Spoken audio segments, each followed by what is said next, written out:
Check, check.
All right, good morning. Check, check, check. 1, 2, microphone work. Let me shut down this background noise. Okay.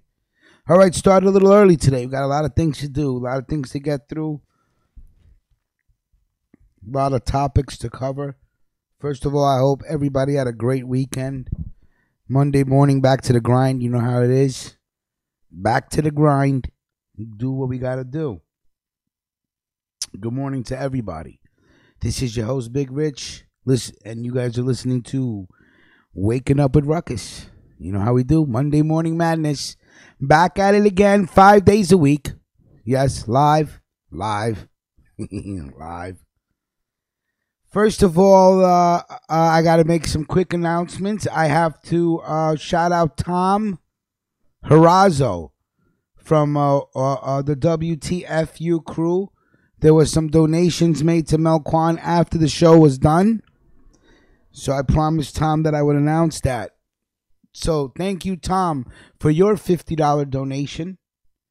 And salute to D Holla, a.k.a. D Nasty, for he also made another $25 contribution, which adds up to $45 from D Holla. So thank you very much. I did the math right here. I will be driving out to Long Island to meet Melquan today. And I was going to do it yesterday, but he kind of lives far away. I didn't expect him to live as far as he, that when he told me the address, I said, holy shit. I said, you know what? I'll come see you Monday. I'll leave here like around 11:30 after the traffic is done, go out to Long Island, chill with him, and come back before the traffic starts. All in all, we collected $477 for Melquan in the matter of 2.5 hours. $477 for an independent internet morning talk show. Hey, we're the small kids on the block. And still, to be able to collect almost $500 in less than 3 hours says a lot about this platform, okay? First of all, I wanted to start out the show with giving them their props. Salute to you guys. Thank you very much. Like I said, I will be going to see Melquan later on today. We'll go live. Okay? I'm pretty sure he'll have some kind words for everybody that donated, okay? All right, so let's get down to business.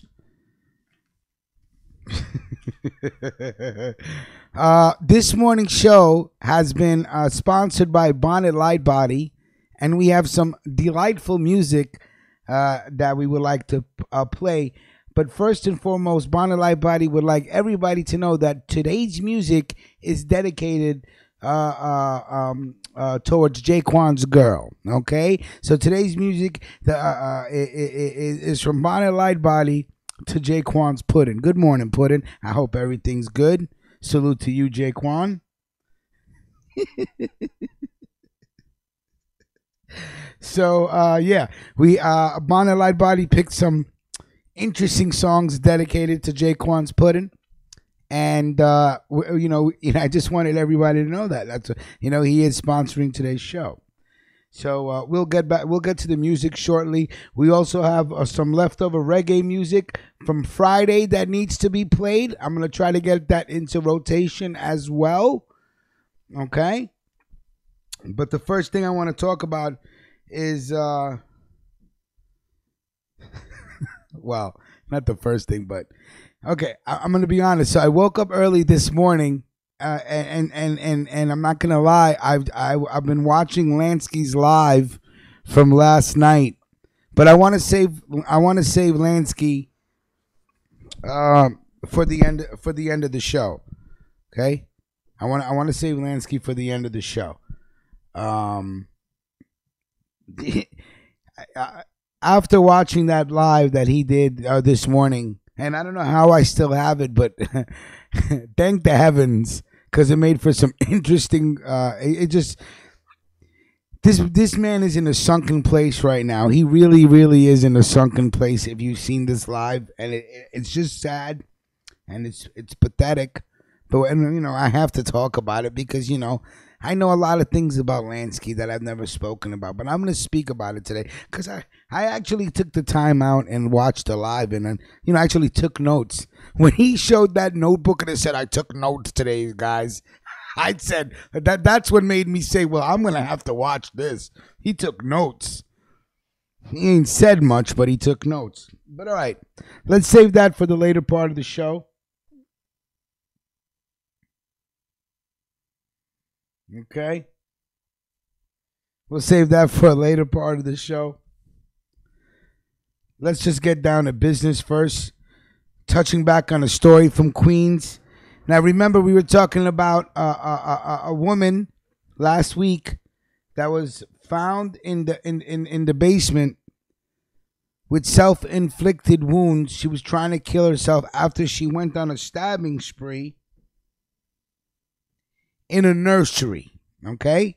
Daycare center. Now, I told you guys something don't sound right about this because, first of all the babies were less than a month old. So, your parents, you got to ask, why would parents leave a newborn in a daycare center? And this lady went on a stabbing spree, stabbed up a woman that works there about 8 times, stabbed the father of one of the babies in the leg, and then stabbed up, I think, 3 babies. I think 2 girls and a boy, if I'm not mistaken. Now, I told you then, I said, this neighborhood is in a part of Queens that's like Chinatown. It's in Flushing. It's a lot of Chinese people out there. A lot of Chinese people. Okay? The woman that stabbed up everybody, that went on the stabbing spree, a 52-year-old woman by the name of Yu Fen Wang. Yu Fen Wang. So I was correct. This is an Asian, Chinese Asian. Now, the daycare center is an illegal birthing center for illegal immigrants. So I guess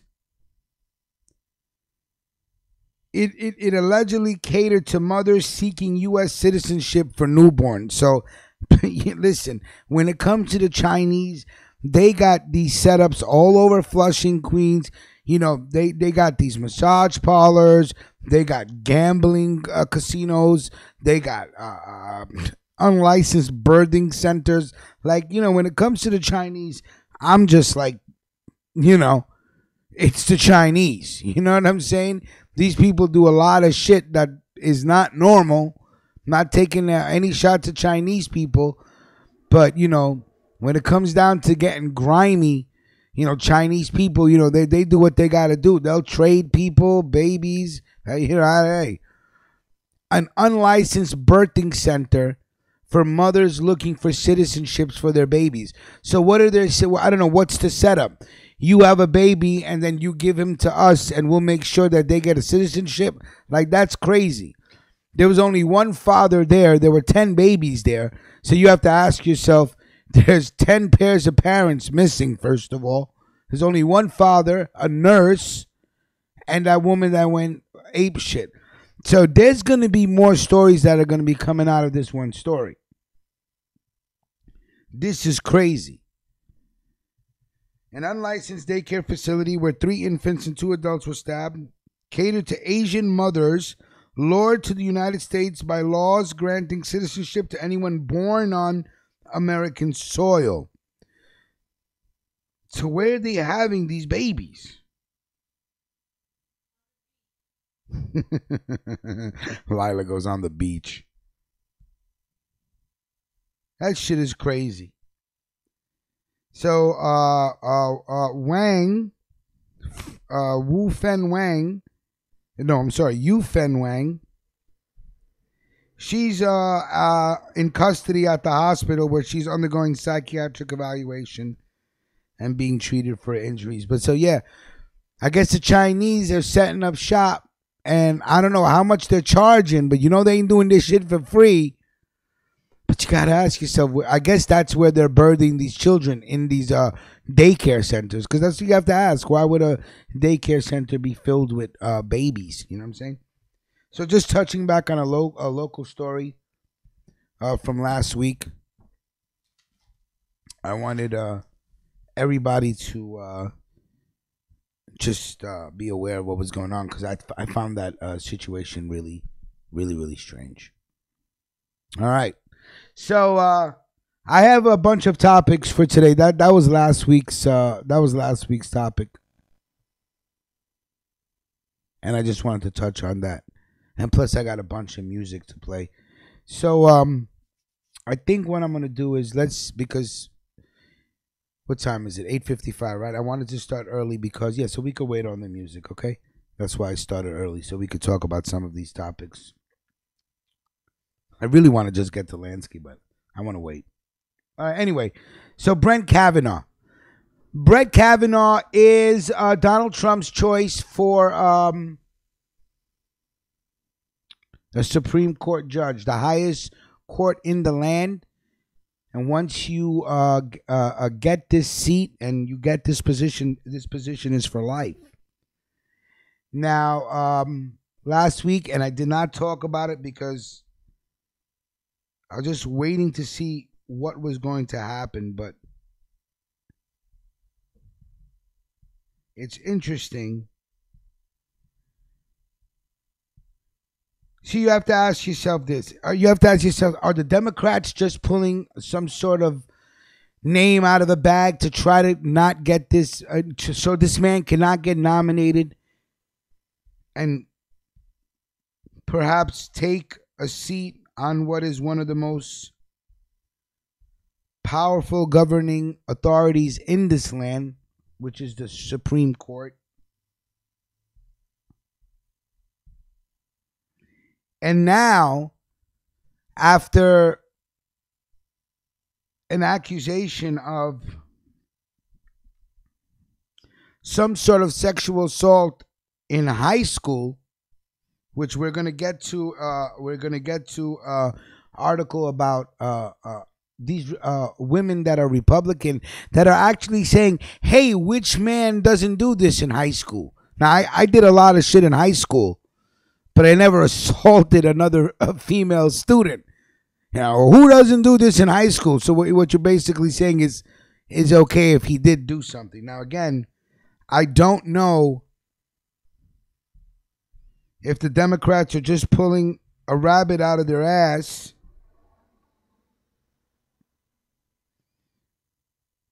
but you have a second woman now that's come forward that claims that they were college students together, and he basically exposed his penis and thrust it in my face and forced me to touch it as I was pushing his penis away from me.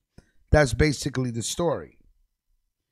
Now, The first woman, Christine Blasey Ford, finally agrees to come forward with testimony. What she wanted was the FBI to open up an investigation on Brett Kavanaugh. Hey, Melquan, salute, homie. I'm going to call you as soon as the show's over. I'm out towards you, brother. You know, it's interesting because the politics involved in this. First of all, she was given a time period where if she doesn't come and testify at this certain time that she can't testify. That's fucking unheard of, first of all. You can't just put a time limit now.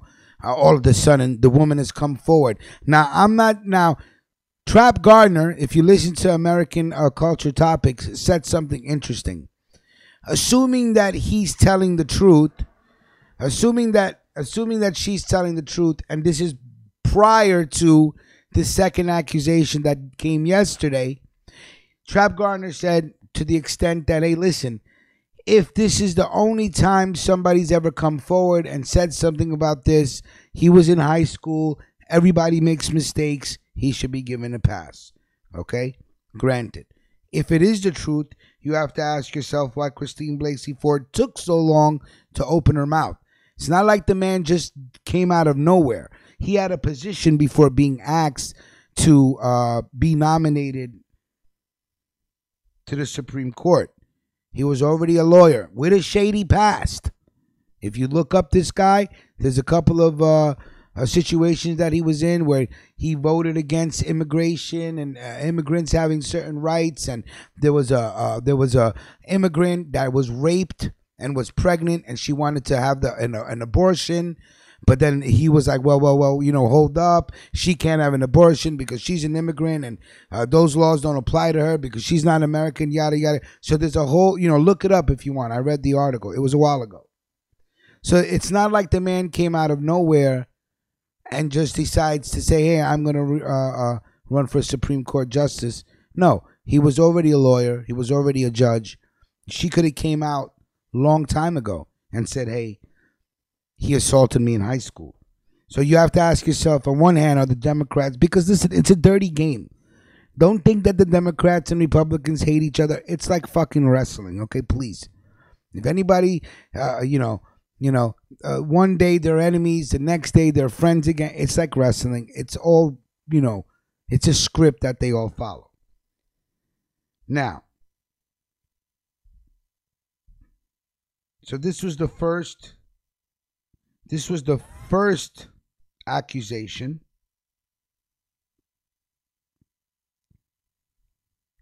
And last Thursday, she finally came forward to say, hey, I will give you guys my testimony and I will tell you what happened. She was waiting for the FBI to open up an investigation, but they didn't. They did not open up an investigation.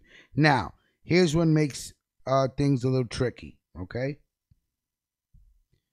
Just give me a second while I'm jumbling articles, okay? This was reported in the New Yorker magazine yesterday. This came out.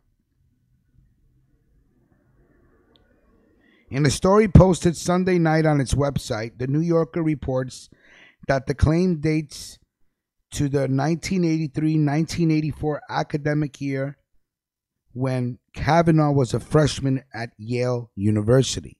The New Yorker identifies the woman as 53-year-old Deborah Ramirez. The magazine says she described the incident in an interview after being contacted by the magazine. The magazine says Ramirez remembers that Kavanaugh exposed himself at a drunken dormitory party, thrust his penis in her face, and caused her to touch it without her consent as she pushed him away. So basically, he pulled his junk out, put it in her face. She pushed it away, and as pushing it away, she feels that he forced her to touch his penis. Again, you have to ask, why wouldn't she come forward sooner? But now this is going to be a sticky situation for Kavanaugh. Because if you have one, you have two, Pretty soon you're going to have 3, 4, 5, 6, 7, 8, because that's how it goes in this country. Oh, we had drinks. And I'm not saying he didn't do this. I'm saying you have to ask yourself, why wait till now? Because the Democrats are desperate. They're desperate not to lose. They do not want to see this man become a Supreme Court judge. Kavanaugh is denying a second allegation of sexual misconduct, saying the event did not happen. And the allegation is a smear, plain and simple. White House spokesman adds in a second statement that the allegation is designed to tear a good man down. This is going to throw a wrench in the monkey works. That's absolutely what's going to happen here, with a second woman coming forward. Now, the first accuser is going to be testifying this week. So everybody's going to be paying attention to that. Now we have to find out. This story broke just last night. It broke just last night. So now we have to find out if Deborah Ramirez is going to come forward and also testify to what this man did. Now, politics is a dirty, dirty game. I don't deal with it because logically nothing has changed. A lot of people everywhere I go, you gotta vote. Yeah, okay, you gotta vote. Shit ain't changing, man. Shit ain't changing. So vote to get Donald Trump out, because there's a lot of people saying this fucker's gonna be president for another 4 years. I could see it happening. Because forget the East Coast and West Coast, the middle of this country, that big chunk of all those states right there, that's a big chunk of people that think and act a different way. It's like they're still in the fucking dark ages. So I could see it happening. But what I want to be paying attention to now is Deborah Ramirez, how she moves forward with her accusation, because this accusation is a lot more descriptive than what happened in high school, you know? And then again, you have an article that I was reading yesterday. And again, it's just, you have to ask yourself, who the fuck comes up with this shit? Republican women on Kavanaugh assault claims. What boy hasn't done this in high school? That's crazy.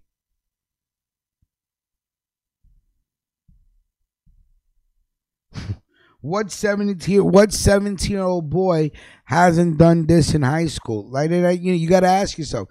17-year-old high school boys, yeah, man. Our hands are everywhere, but assaulting another female student is different, it's not the high school thing to force yourself on another girl. You flirt, you grab a girl by the hand, you try to fake her and give her a kiss on the cheek, and you give her a kiss on the lips, you can get away with certain things. You're high school students, you're trying to make shorty smile, But besides that, they ain't no hemming a bitch up in the bathroom and trying to get some. If you're going to say what 17-year-old boy doesn't commit sexual assault, well, a 17-year-old boy with a fucking problem. I mean, that's a crazy, crazy article. Republican women will say, just to get this nomination, well, come on, what 17-year-old boy hasn't raped a girl? I'm just like, are you serious? Again, dirty game in politics.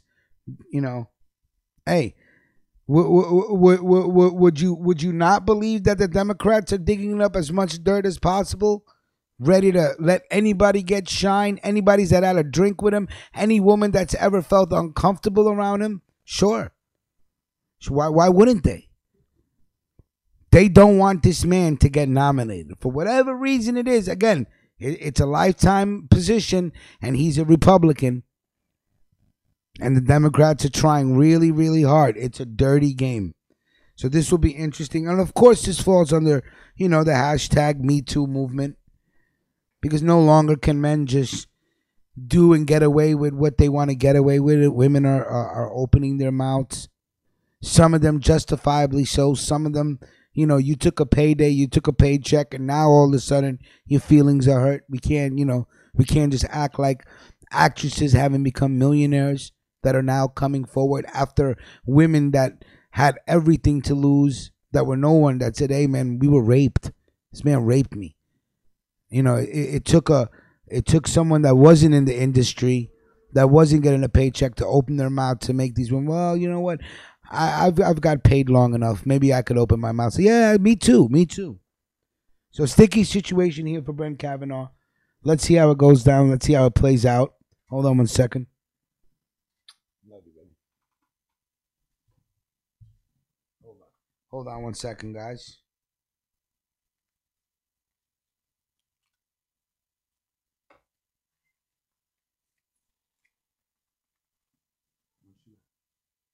Got more? So wait up. Yeah. Hi, you guys.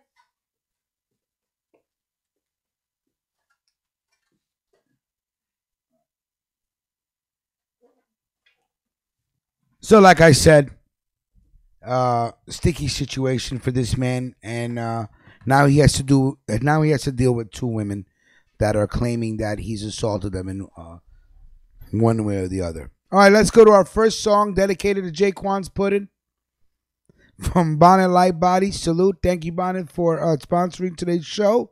We'll be right back. Enjoy the music, guys. See, man, I ain't tripping off none of my homeboys. And I ain't tripping off none of her girlfriends. Don't trip, Raphael. Because I can't do that. We're going to be together. We're going to do this. Shut up. No, we can do this. Just me and you, ooh, baby.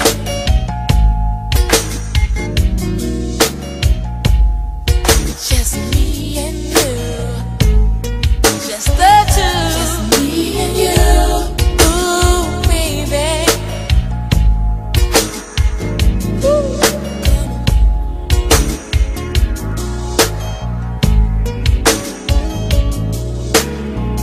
Needless to say, you know I really want you.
not worried about a damn thing, baby. Just me and you. Just me and you. Come on. Just the two. I don't worry about it. I just never worry about it. I don't need nobody, yeah. Just me and you. Just me and you. Don't worry about this. Don't worry about that. I don't need nobody, yeah. Just me and you. Just me and you. I'm not worried about it, baby. Never worry about it, baby. Baby. Just me and you. Just me and you. Just the two. Don't worry about this. Don't worry about that. I don't need nobody, yeah. Just me and you. Don't worry about my friend. I'm not worried about you. I don't worry about it. I will never worry about it. We don't need nobody, yeah. Just me and you. Just me and you. Just me and you. We don't need nobody, nobody, yeah.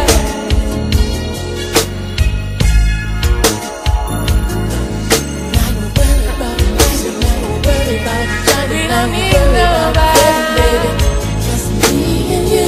yeah.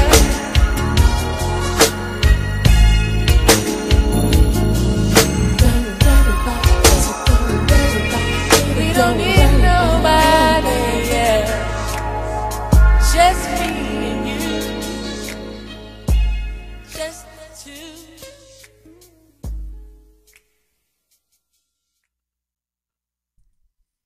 All right, salute to Bond Light Body. Thank you for sponsoring today's show, and of course, all of today's show are dedicated to Jaquan's Pudding. Y'all are funny, man. Y'all are crazy. That's why I fucking roll with y'all heavy. All right, let's get back to business. Let's talk about another story that's going down today. Today's the day that Bill Cosby has to go to a sentence hearing.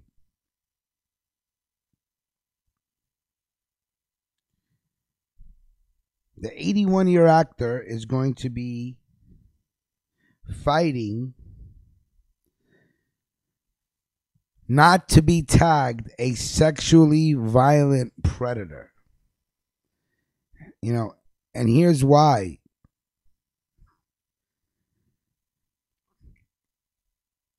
Because he wouldn't legally be allowed to be around his grandchildren, I was reading, if he does get tagged this.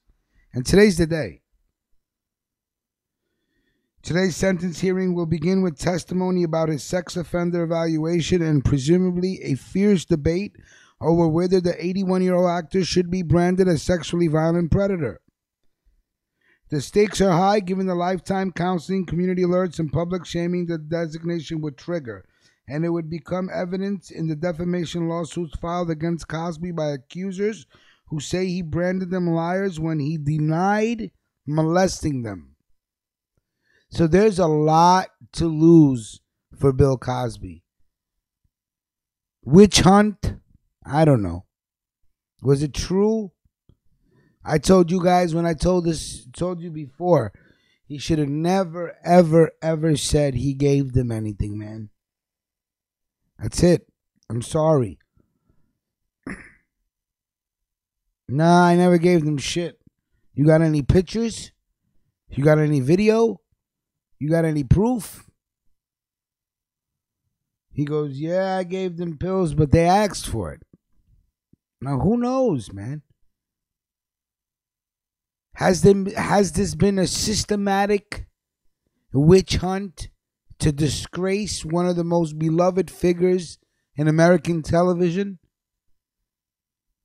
This was the #1 rated show in the history of ratings.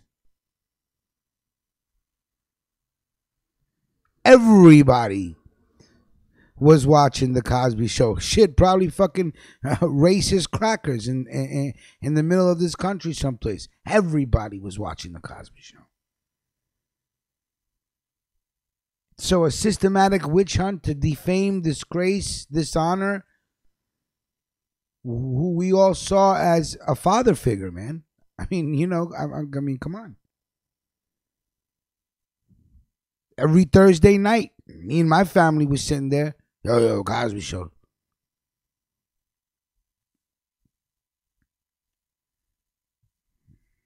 Another example, perhaps, of systemic oppression, where you just take away every black role model there is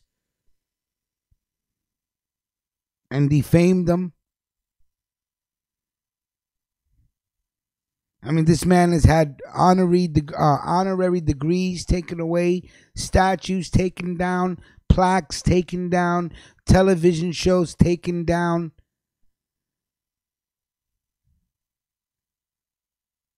A complete embarrassment for his wife, Camille. So today's the day he has to go in. Today's the day that he has to go in and possibly, be labeled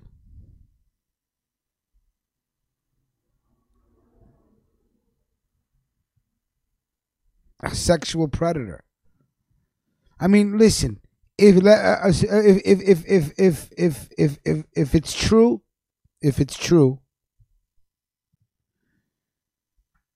well, then I don't think there's any more you can do to punish the man. I mean, the man's 80, 81, 80 something years old.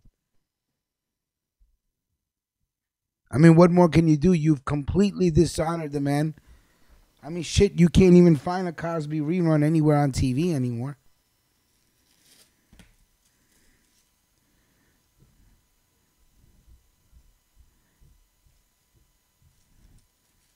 Harvey Weinstein has been accused for a lot more worse than what Bill Cosby did.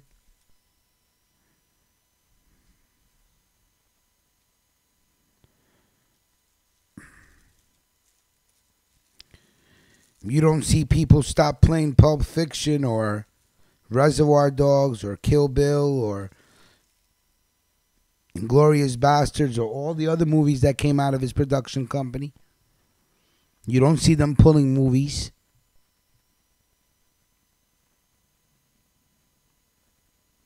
You took this man's name, you took this man's degrees, statues, plaques, TV shows. You put pictures on him again, of course, pictures of Bill Cosby that just make him look fucking crazy. So I think, the public, the media, everybody that had the power to do something. I mean, you guys have already punished this man. Let's not forget that if he's found guilty, he has to do 10 years for each count. He's still facing jail time. That's incredible.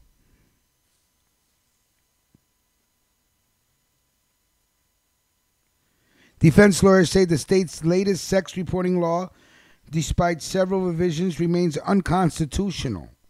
It's the modern-day version of a scarlet letter. Those of you with some sort of a decent education will remember the Scarlet Letter, a book that we had to read in high school.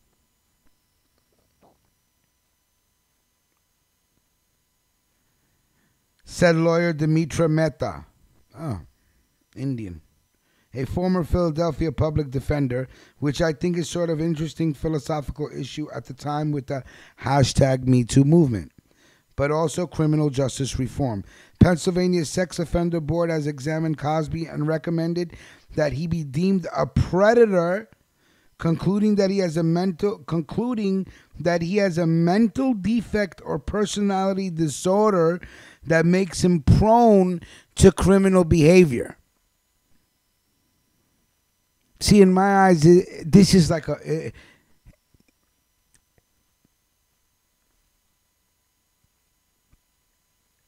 I don't know, man. In my eyes, it seems like this is harsh. Harsh, still, on the testimony of what? Women? Women can lie, man. Women can lie. I'm not saying he didn't do it. I'm saying once he said I gave him the pills, I said to myself, you buried yourself, you hung yourself, you built the casket, and you carried it to your grave yourself.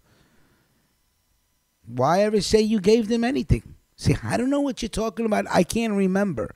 It was too long ago. What do you want me to say? But to give them what they want, I think destroyed you, man. I really did.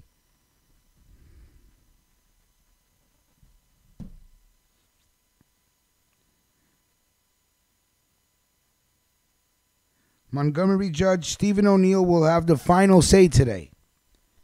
O'Neill has presided over the case for nearly 3 years, from shortly after Cosby's December 2015 arrest to a 2017 trial that ended up in a jury deadlock, to the jury finding this past April that Cosby drugged and molested a woman in his suburban Philadelphia estate in 2004. He faces anything from probation to 30 years in jail on the 3 felony counts of aggravated indecent assault.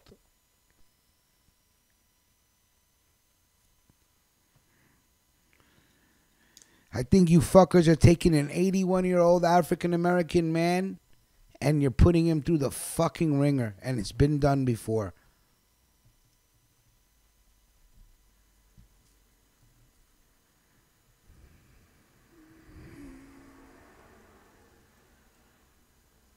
I feel bad for Bill, I really do. Of course, most of us have a biased feeling. I mean, we grew up with the man. I did. I grew up with the man, you know?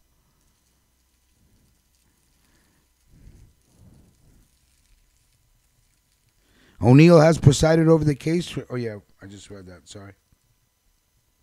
So when the decision comes out today, I'm pretty sure. I wonder if it's going to be televised or not.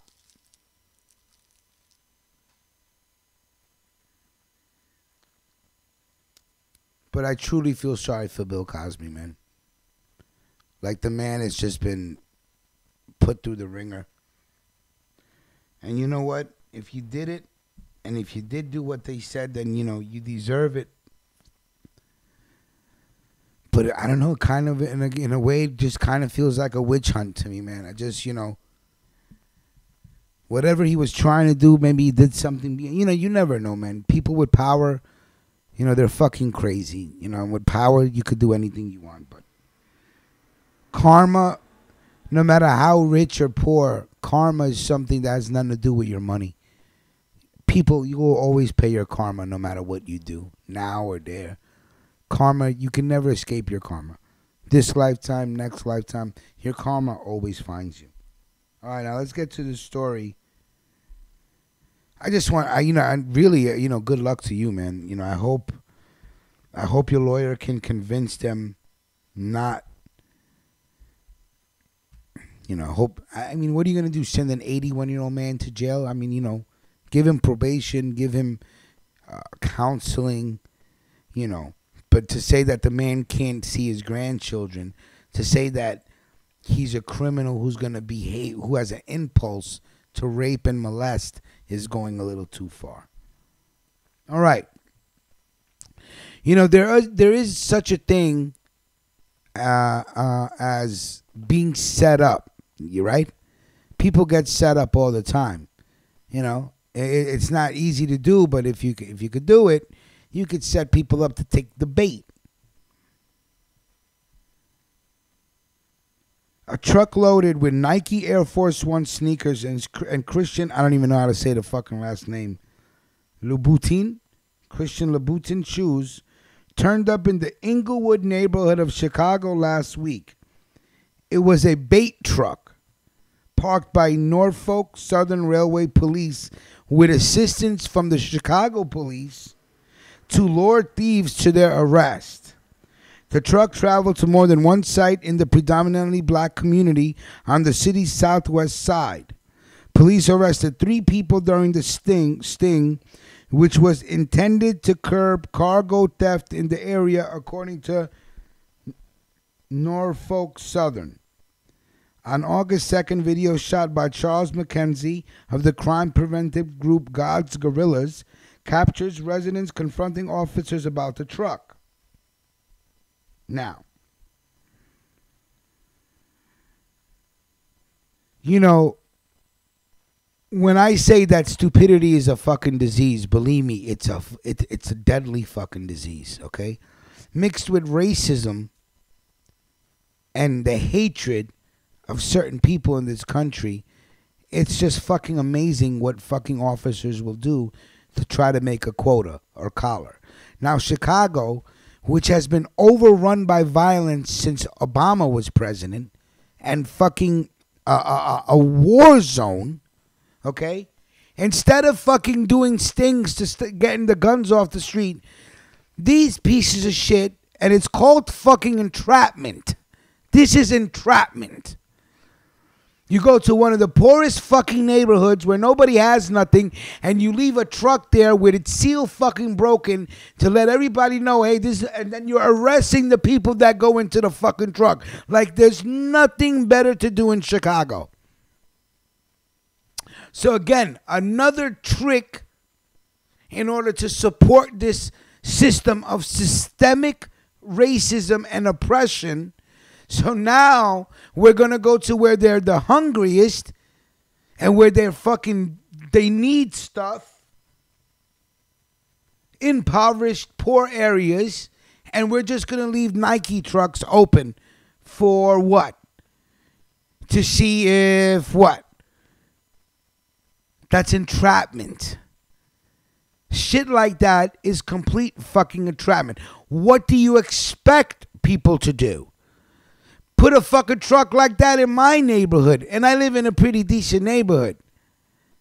It's not the best neighborhood, but it's pretty decent. That truck would be empty. That's entrapment. So now you're going to the worst neighborhoods in Chicago, and you're entrapping black teens or whoever else, Latino teens or white teens or Asian teens. But we know who you're going after. We're not stupid. You're going after the black and Latinos. So you're entrapping them, and you're hoping they take the bait, and you're arresting them for stealing sneakers that you purposely left out there in the open. Fuck, you thought it was going to happen. Somebody was going to call the Nike company and say, hey, did you guys lose a truck? Well, it's right here behind the alley. And just going back to the Bill Cosby article really quick. Camille Cosby, there was an article that I put on Instagram. She did call for an investigation of the judge. She did. She's like, you know what? All this, that. Has anybody even just fucking even looked at the judge? Why is there not an investigation on the judge? Now, I don't know why she said that. Getting back to this now in Chicago. I forgot to mention that when I was talking about the Cosby story. Apologies. So getting back to this story now. Again, stupidity mixed with racism, and what you have is a formula for systemic oppression. These fucking idiots, instead of coming up with ways to try to keep the citizens of Chicago safe so they can get to work and back without wondering if today's the day they're going to eat a bullet, or if today's the day they're going to get a phone call saying, yeah, I'm sorry, your son was minding his business waiting for the school bus to go to school, but he took one. Sorry. No, we can't put officers on the beat because we're busy trying to fucking track down sneaker thieves. And it's interesting how they used fucking Nike sneakers, huh? And speaking of Nike, guess whose company just got upgraded for about $6 billion worth of fucking worth of money? Nike just went up $6 billion because of signing Colin Kaepernick. Meanwhile, the police are using Nike sneakers to bait kids into getting arrested. So salute to everybody. Just do it. Just do it. Here's another example. Nike will, hey, ask yourself this. Here's a formula for you. for all you Nike wearers? I'm guilty. How much of that $6 billion is going to go back into the hood? I'll wait.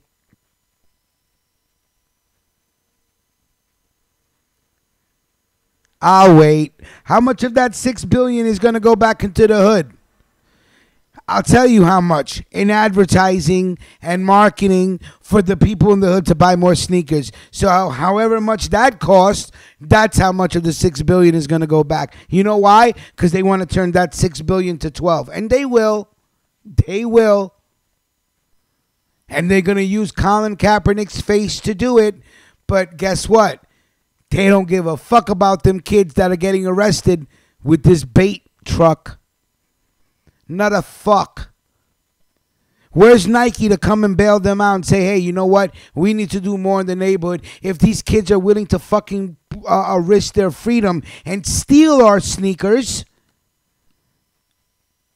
and of course they're sitting in the Nike boardroom saying, thank you for it being a Nike truck.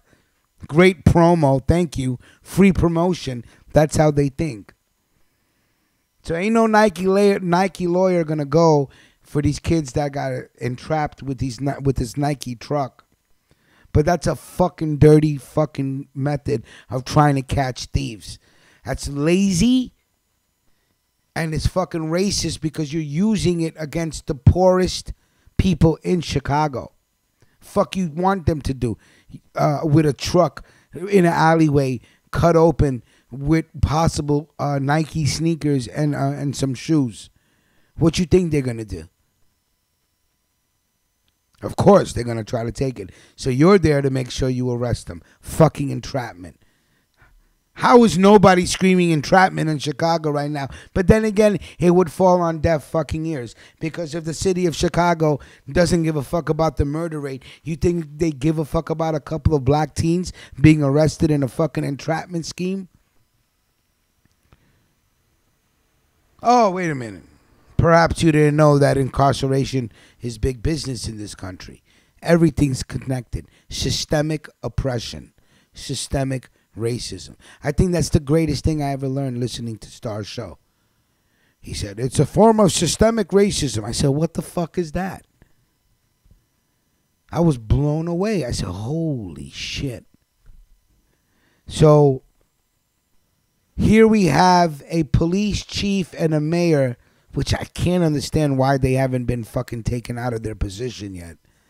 How is everybody in Chicago not just fired for failing Chicago? Like literally everybody needs to lose their job and just bring in a whole new crew to take over that city.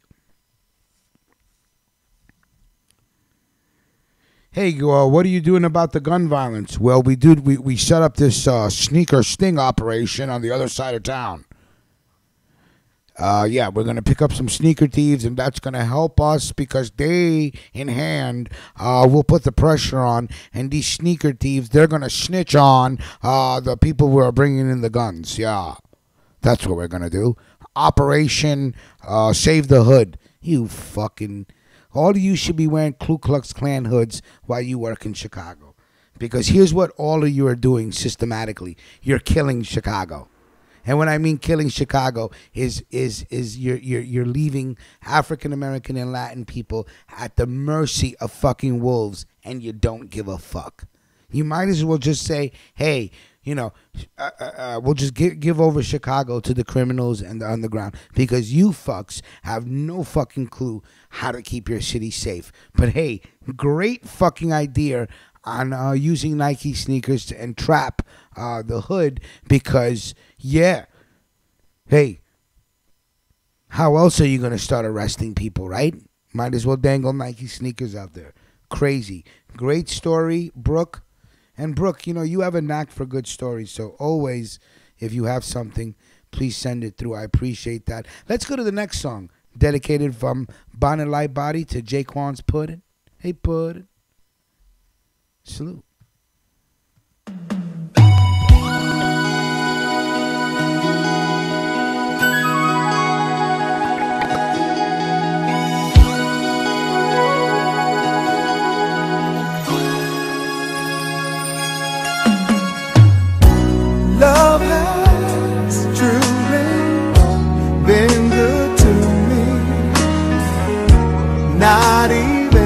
one sad day or minute have I had since you've come my way.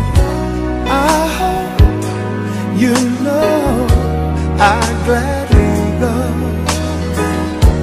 anywhere you take me. It's so amazing to be loved.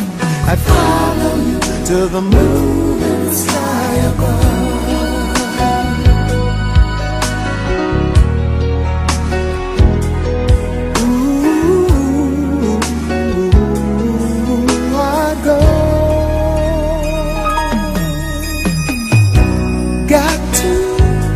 Tell you how you thrill me. I'm happy as I can be. You have come and it's changed my whole world. Bye bye sadness, hello mellow. What a wonderful day. It's so amazing to be alive. I follow you to the moon, sky above.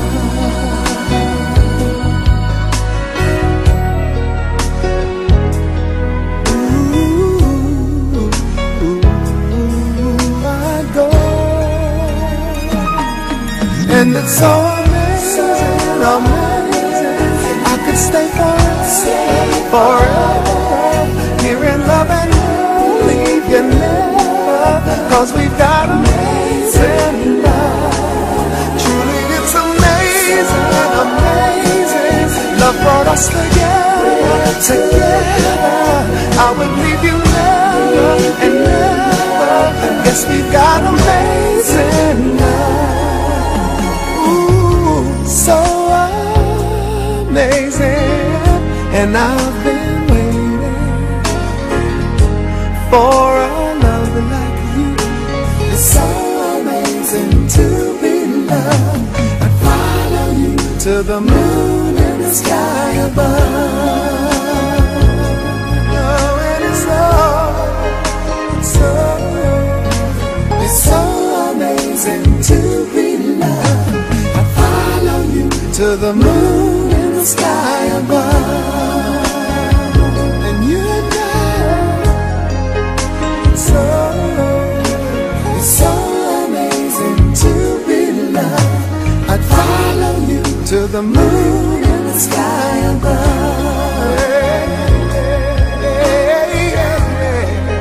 It's so amazing to be loved. I follow you to the moon and the sky above.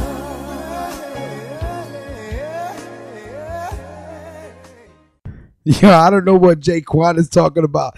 Linus, yo, put it. You better watch your mouth, Baldy. I'm telling you, that's why I fucked with y'all ever. Y'all all crazy. All of y'all are crazy.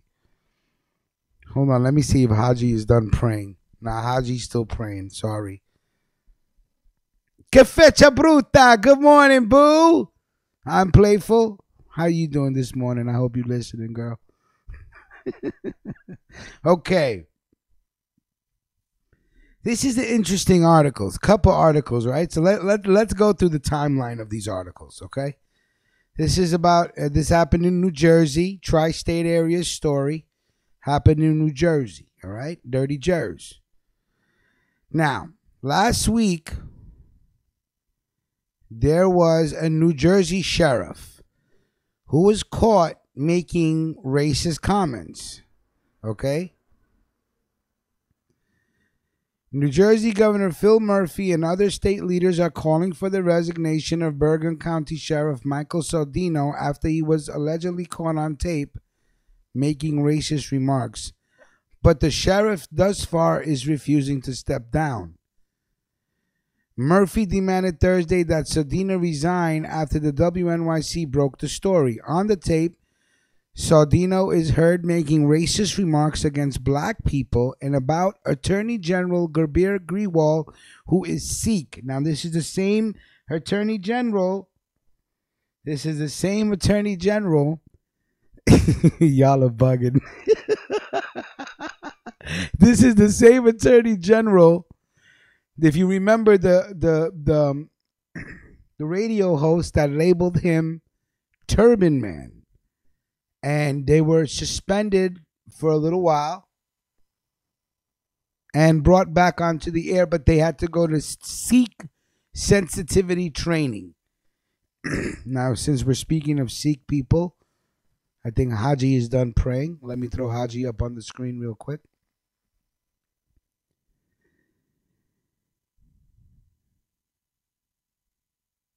Okay, now this article came out on September 20th, okay?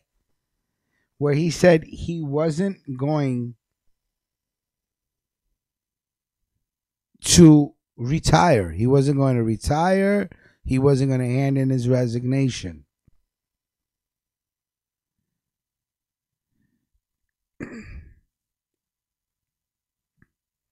Saldino is heard discussing Murphy's speech, saying he talked about the whole thing, the marijuana sanctuary state, better criminal justice reform.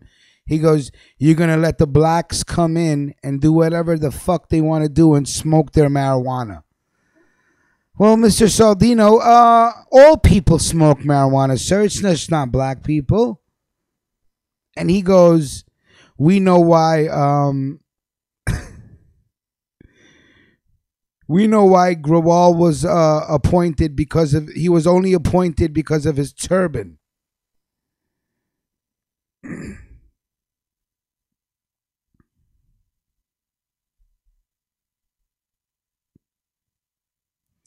And also, he talked about the lieutenant governor and said that she was gay. So now this gentleman wasn't going to resign on Thursday, okay?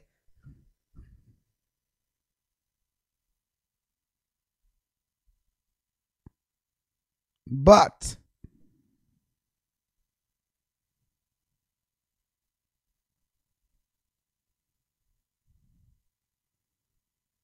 when Turban Man stepped in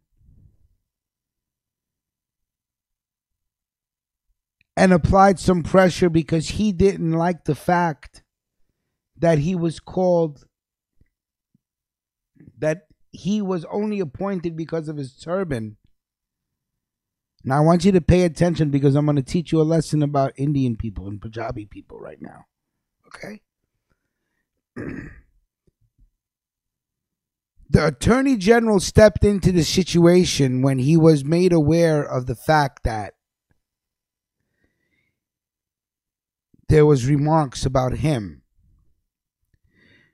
He was okay with the fact that he said that blacks are going to come into New Jersey and smoke marijuana because that's all they do. That didn't bother Turban Man.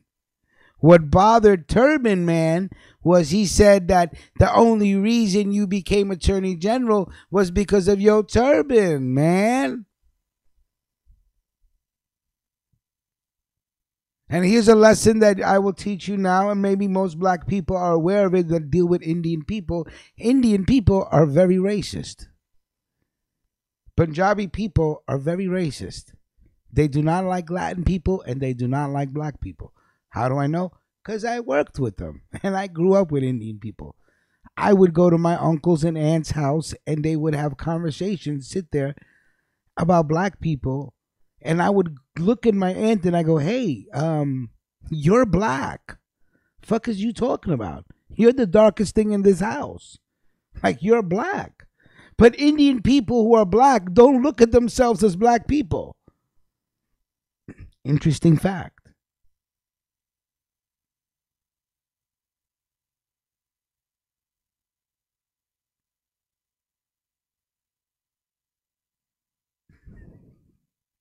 Interesting fact that the Turban Man came in when he found out that his turban was mentioned. And as soon as he came into the situation, the sheriff resigned. So whatever pressure he applied, the sheriff said, okay, you know what? I'm out of here. Here's my resignation. Interesting, though, to see if there was no mention of his turban, Would the Attorney General still have stepped in on the fact that he made comments about black people smoking? I don't think so.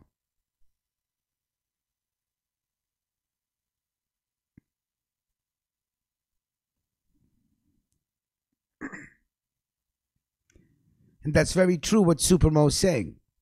The caste system, which is the earliest form of fucking politics and separation, they did it to themselves. The lighter skin you are in India, the more attractive you are. And I even told you before, they don't say light skin, they say fair skin. As if it's unfair to be dark. And believe me, I went to India, I went to marriages. Indian women that are light skinned, they marry into more prominent families. It's fucking crazy. So interesting lesson here with Turban Man. 9 out of 10 times I would have bet my bottom dollar that if his name was not mentioned, he would have never cared for the sheriff to resign. But let somebody in New Jersey go against Sikh people or Punjabi people. He'll be the first to step up. But I guarantee you the Attorney General will never come into the situation if a black teenager is shot on the street. He'll have nothing to say. Interesting lesson. Let me get Haji out of here and run some manners. What's going on in the chat room? I see a lot of shit popping off. I can't look left and right because the computer's no longer in front of me.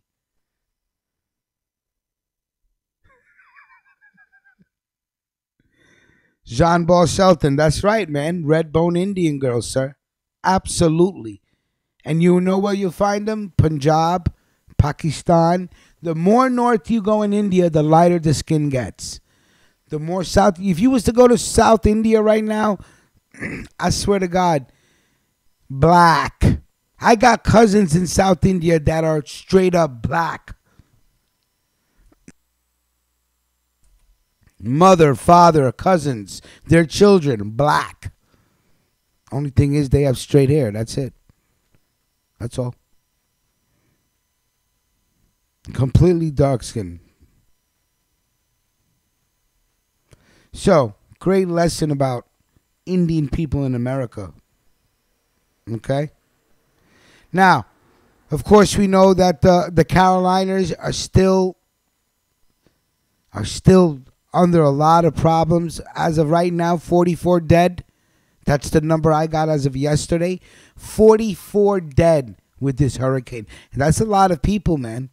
44 is a lot for a hurricane. 44 dead. That's a lot of people. Flooding still continues. South Carolina is in danger of flooding. Some places where the water is receding, there's dead fish all over the roads. Some biblical shit, man. Can you imagine the stink of that shit? There's dead fish all over. That's crazy. All right, let's take a quick break. Go to another song. Of course, dedicated by Bonnet Lightbody to Jaquan's Pudding.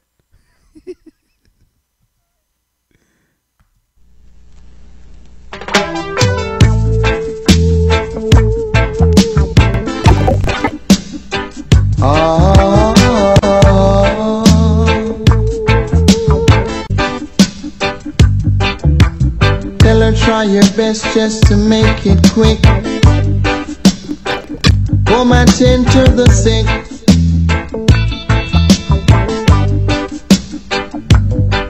Cause there must be something she can do. This heart is broken in two.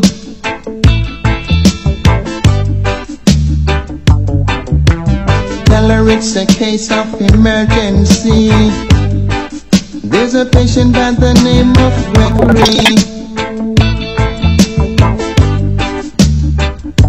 Night nurse, only you alone can quench this this your tears.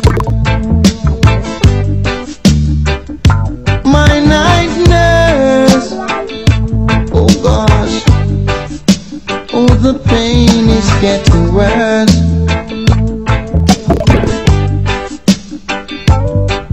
I don't wanna see no doc. I need attendance from my nurse around the clock. Cause there's no prescription for me. She's the one, the only remedy. Night nurse, only you alone can quench this your thirst. My night nurse, oh the pain is getting worse. I'm hurt by love.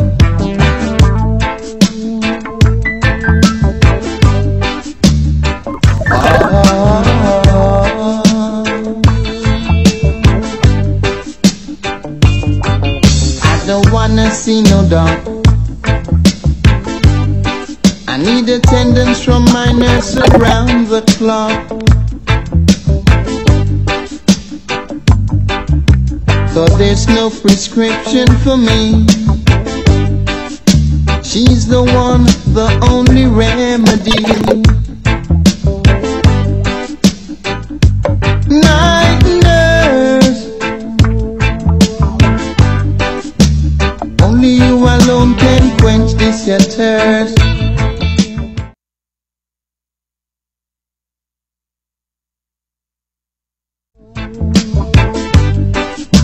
Oh, the pain is getting worse. I'm hurt by love.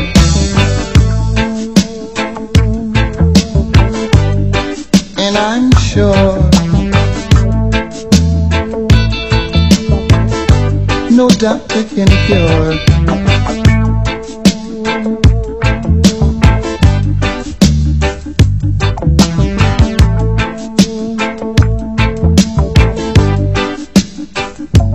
Night nurse, night nurse, oh gosh.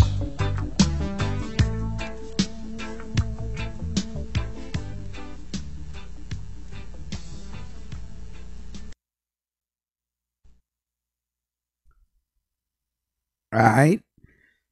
So let me get this right. Every time I say Bonnie dedicated to Jaquan Pudding, Jaquan's gonna say his pudding is Lila. So you try to say he dedicated songs to Lila. Don't put me in this shit, Baldy. No, don't even get me involved, okay? This between you and Bonnie like Bloody Body, Black Nala, and Yo Pudding. You understand what I'm saying? Trying to get me involved in this shit. No, sir. No, sir. You ain't gonna get me involved. You know what I'm saying? Here's a crazy story. Hold on a second. Calling numbers 347-299-5086. Anybody got to call in and say something? Y'all could call in and say whatever you want. Let me just connect the phone. Jesus. Boy, I have to go to Metro PCS yesterday. I said, what the fuck is going on with my phone? They fixed that shit. D. Holla sent, what you sent me a picture of Priyanka Chopra? That Indian chick? And didn't she win Miss Universe or something like that? I think India won Miss Universe a couple of times in the past decade, if I'm not mistaken. There's some real pretty women in India. Don't get it twisted. They gorgeous out there. They just a little too stuck up for me though. All right, anyway. This is a crazy story coming out of Compton, California. Father of NBA player Richard Jefferson killed in California drive-by shooting. The father of NBA veteran, The father of NBA veteran Richard Jefferson was fatally shot in a drive-by in Compton, California on Wednesday, according to LA County Sheriff Department. The elder Richard Allen Jefferson was 65. The Inglewood, California resident was pronounced dead after being rushed to the hospital Wednesday night with a gunshot wound to his torso. According to the police, Jefferson was shot around 7 p.m. when a dark-colored vehicle pulled up and the assailant pulled fire. The investigation is still going on, and the police department do not have any suspects. You're like, who the fuck would want to kill Richard Jefferson's father? Like, me, you think it was mistaken identity? And if you're Richard Jefferson, why is your father still living in Compton? Like, I don't get it. Am I wrong? Is there good parts of Compton?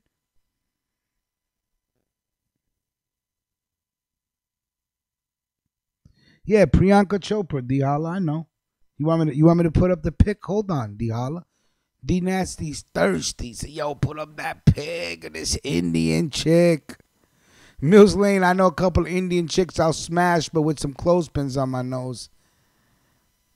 Oh yeah, see India, yeah man, India got some hot chicks, man. I've been to India, boy. What?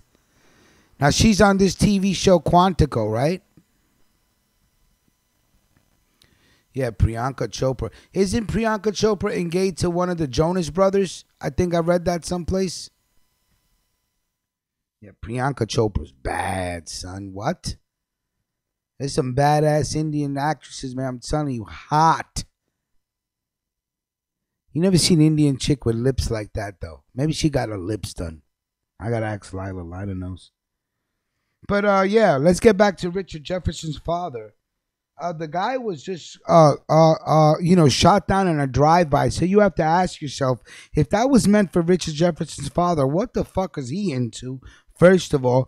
Second of all, if it wasn't, that is a case of fucking mistaken identity, wrong place, wrong time. But you gotta ask Richard Jefferson, why is your pops living in Compton? Like, I gotta ask Cali Connected, is there a good neighborhood in Compton?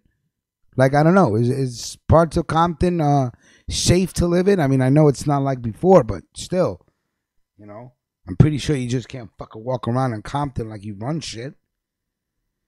So, crazy story. I said, okay. No comment from Richard Jefferson.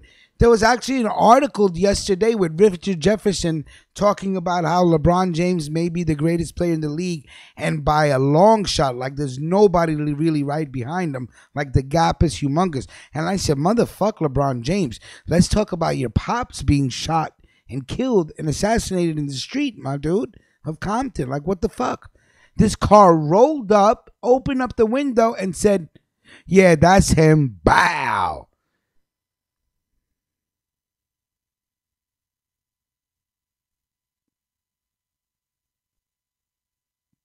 That's crazy. Very crazy story.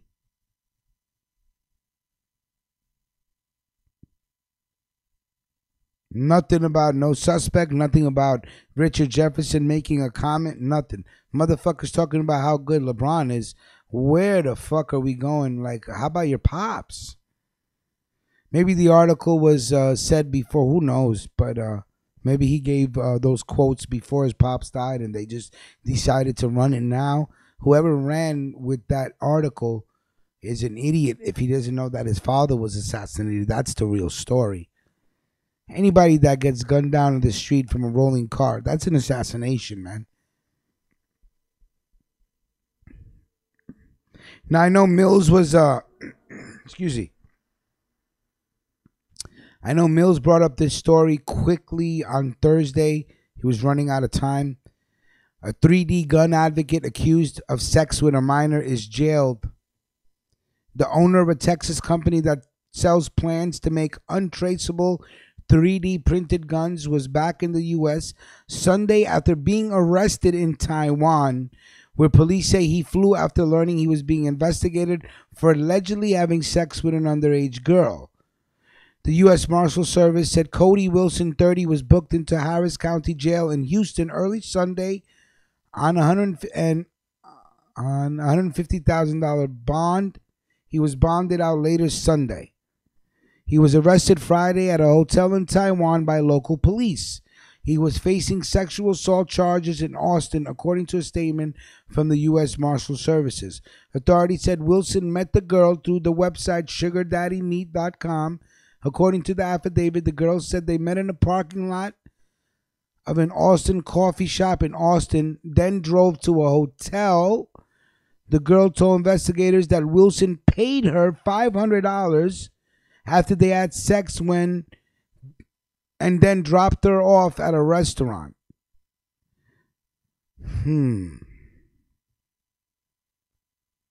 So he met the chick online, Sugar Daddy Meet. I don't know what kind of website this is. Obviously, it's girls looking for sugar daddies, but it makes no mention to what her age was. Now, there is a chance, of course, that this dude did not know she was a minor. May have not asked. Maybe she did not look like a minor. But he did pay to have sex with her. So, there was solicitation involved, but no rape. Interesting case. So obviously he's going to have to prove that he didn't know how old she was, and the only way to prove that is to, if you didn't record everything, then she's going to have to say, well, she told you that she was of age. So let's see how this plays out. But she was paid $500 to have sex with this man. And unless SugarDaddyMeet.com is a website where you can meet younger children, if it is, then he's completely fucked.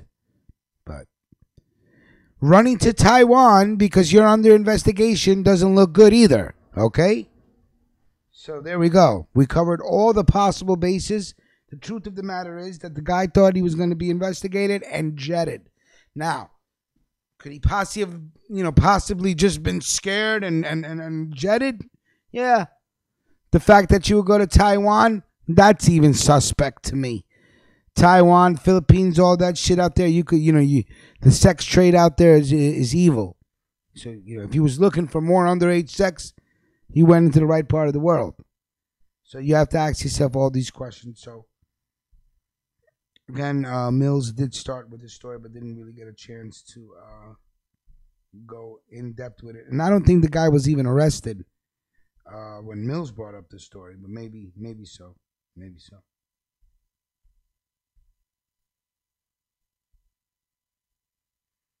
All right. And what's interesting, and continuing with 3D guns, Lion King puppet master caught making a 3D printed gun in the theater prop room.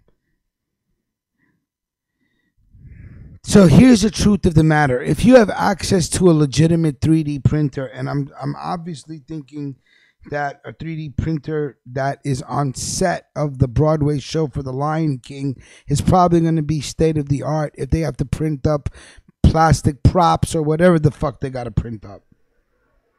But the truth of the matter is, if you have the blueprints and you could feed the printer what you're looking for,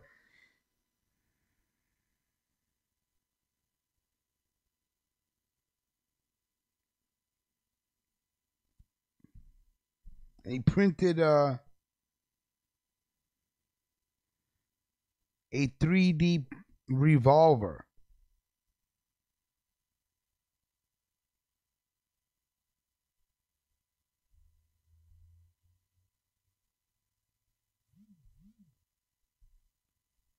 The interesting thing is, he learned that he was about to lose his job. So in return, he's like, okay, you're going to fire me? Let me just print this gun up real quick. So,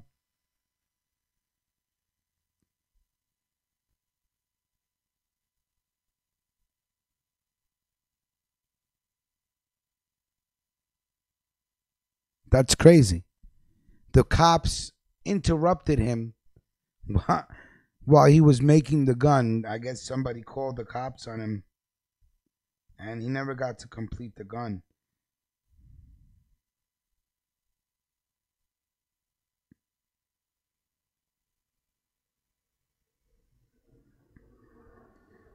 They found the memory card, which was plugged into the side of the printer, and was making an object that had a hand grip and a pointed snub-nosed nozzle, and in between the two features, an empty space where it's customary for a cylinder holding live rounds of ammunition to be placed.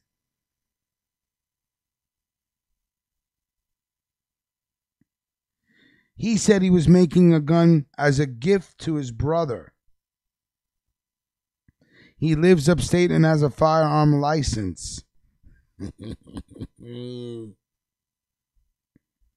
Said I downloaded the plan. I downloaded the plans. Look how easy it is. I downloaded the plans from the internet into my SD card, came into work, put my SD card into the printer, and print the gun.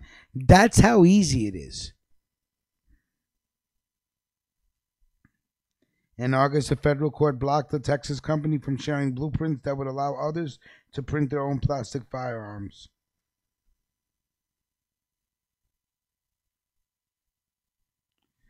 So his job is to make sure the puppets work and function. Was about to lose his job, went into the room where the printer is, put in a card and said, okay, if I'm going to get fired, let me print this gun. But no, I was just printing it to give it to a gift to my brother who owns a firearm upstate New York, which you could have printed the gun upstate. So who knows if he was going to use this gun and just go on a fucking shooting spree at the Lion King. That would have been a crazy, sad story. And again, plastic guns is a problem. I don't care who, what, whatever. This is going to be a problem because there's people right now as we speak printing guns. I mean, you know what I'm saying? It's a cheat code. It's a cheat code to arm yourself. That's a dangerous cheat code. Okay? I mean, shit like this, that'll bring on a worst case scenario. It brings on a real life purge. And you got everybody in the streets shooting each other with plastic weaponry. Crazy. All right. Let's see. Let's break into one more. Let's break into another song because I got to get to this music. And let's talk about Lansky's Live. Jesus, when we come right back. All right?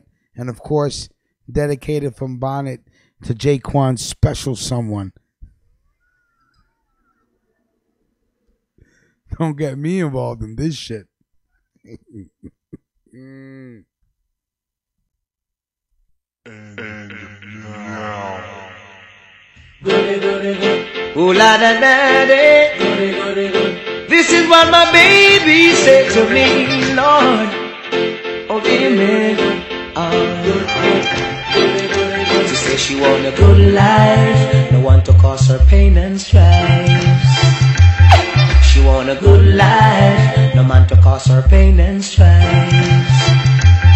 She don't want no unsteady relationship, one way a rock like a rocking ship. Want a love that's steady as can be, one that brings back memory. She want a good life, no man to cause her pain and strife. She say she want a good life, no man to cause her pain and strife. She's been in and out of loving, and she says she must confess she been used and abused, but there's no more time to lose. Oh no, because she want a good life, no man to cause her pain and strife. Say she want a good life, no man to cause her pain and strife. Hear this. She want a man that's filled with ambition, one who'll sit down and set up a plan. The future is secure for all life long. She want a good life, no man to cause her pain and strife. To say she want a good life, no man to cause her pain and strife. Well, she is a sweeter than Cleopatra. She's got style, she's got class. Any man would want to pass, but oh no,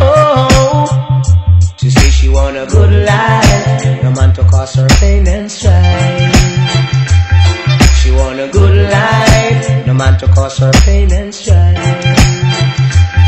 She says she want a man to settle down, not a man who want a girl in a every town.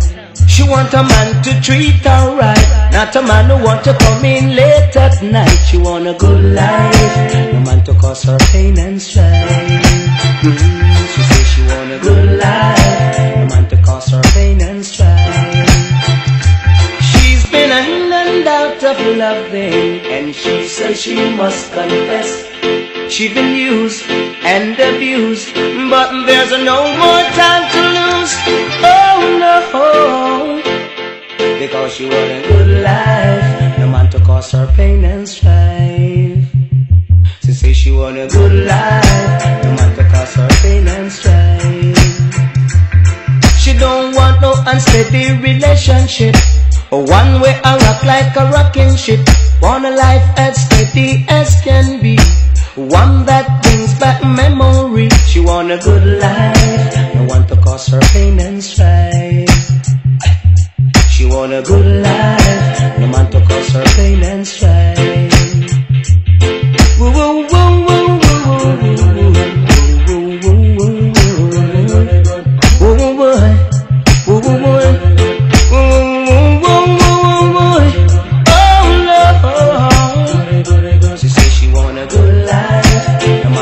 Her pain and strife. Now she is a sweeter than Cleopatra. She's got style, she's got class. Any man would want to pass. Whoa, whoa. But she want a good life, no man to cause her pain and strife. She says she want a good life, no man to cause her pain and strife.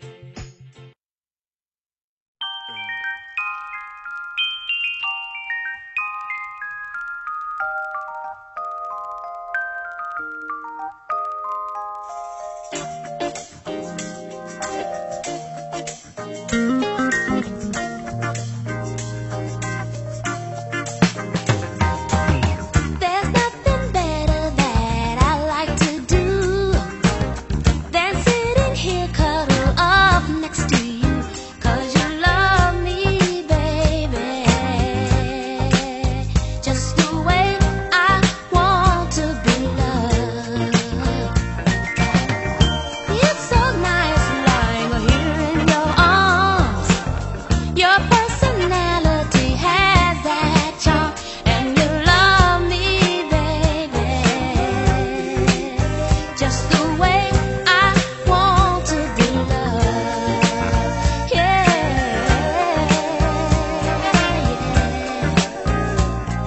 When I'm here with you, are you happy too? I can plainly see that you care all about me.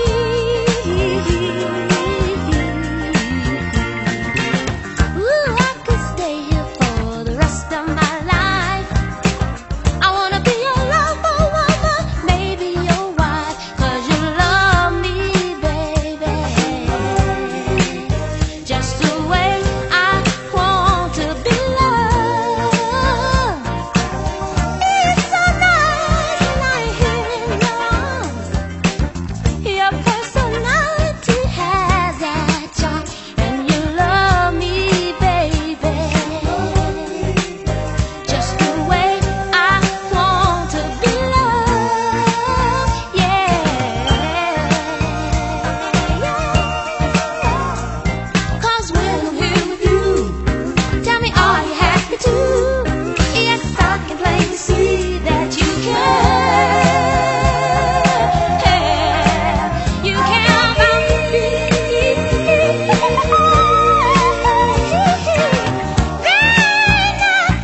All right. All right. That's still shocking to me that Richard Jefferson's father was shot from a moving car like that. That's just you hear crazy stories, but I guess everybody is everybody's somebody, right? I just wonder if it was a mistaken identity, but okay.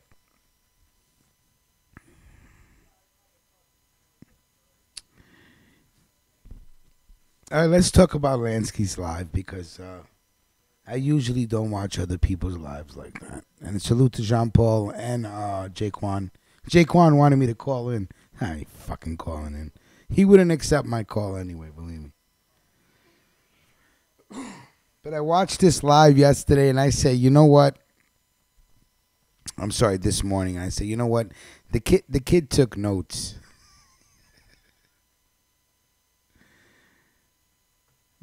The kid took notes, and he was trying to hit those notes. So I said, hey, that's right, Mills. I was thinking the same thing.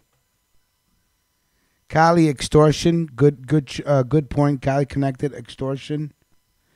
Mills Lane. I was thinking about the Williams sisters as well. And didn't Bill Cosby's son get murdered in Cali as well? I'm not saying Compton, but like right, changing a tire or some shit on the highway. I could be mistaken. I'm not sure. Anyway, let's get to Lansky's live, okay? That was epic. It truly was. Then again, it's not, but again, it is. Because I've never in my life met somebody so fucking delusional. And Lansky, I'm pretty sure this will get back to you somehow, some way. Dude, you could stand on a chair and put a noose around your neck, and you have, and you'll have a better chance of getting donations that way. Ain't nobody sending you money, first of all, for a story that everybody's already heard the truth a month ago. Referring to Nala or Natalie. I can't believe that you're still talking about this girl. But,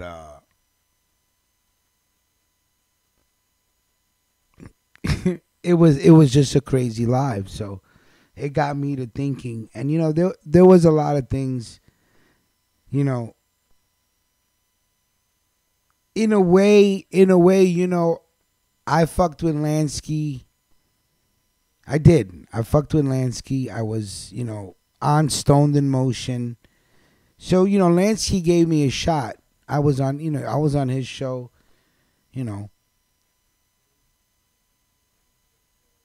And, the rest is history, right? I used to go hang out with Lansky at his crib, and let me tell you something. Lansky, you should know your limits, man. You should know your limits. Like, you sound crazy in that live.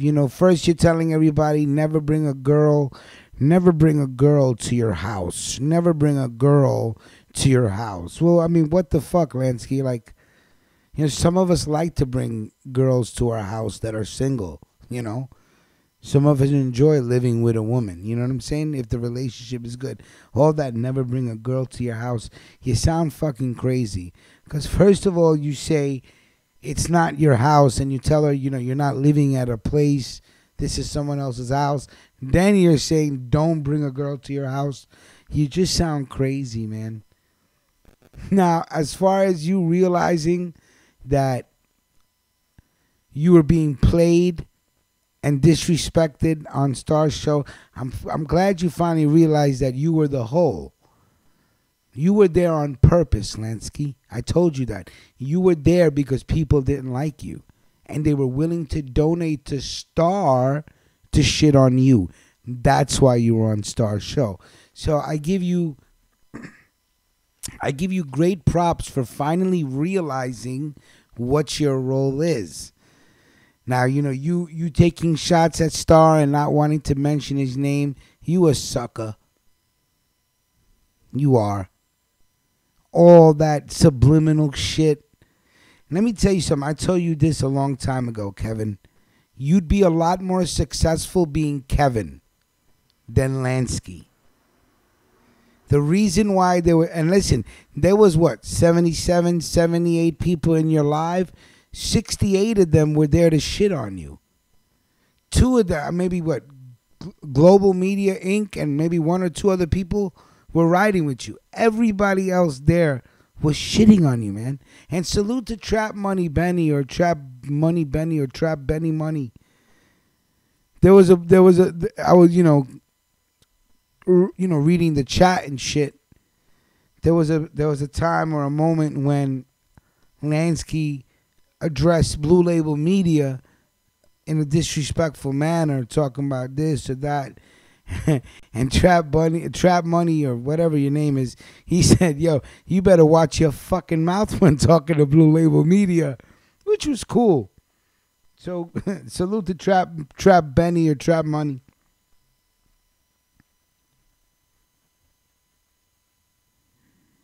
You're sitting on your live actually taking shots. If people will like the live, you're gonna drink. And leave it to Lansky to never have his own bottle. He always has a little plastic water bottle with liquor inside it.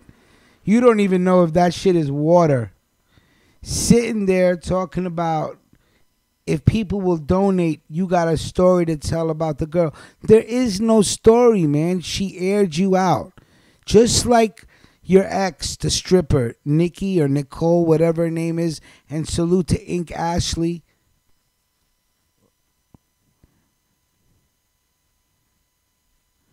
She said the same thing about you, Lansky. And here's the thing. When I met you, Kevin, remember when you told me this is the real you.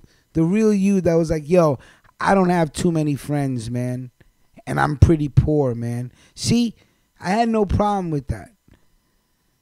That means when we went out to eat, I got you. I understand you ain't got no money. But you see, the thing is, whatever money you get, you just buy on cheap beer and shake, man.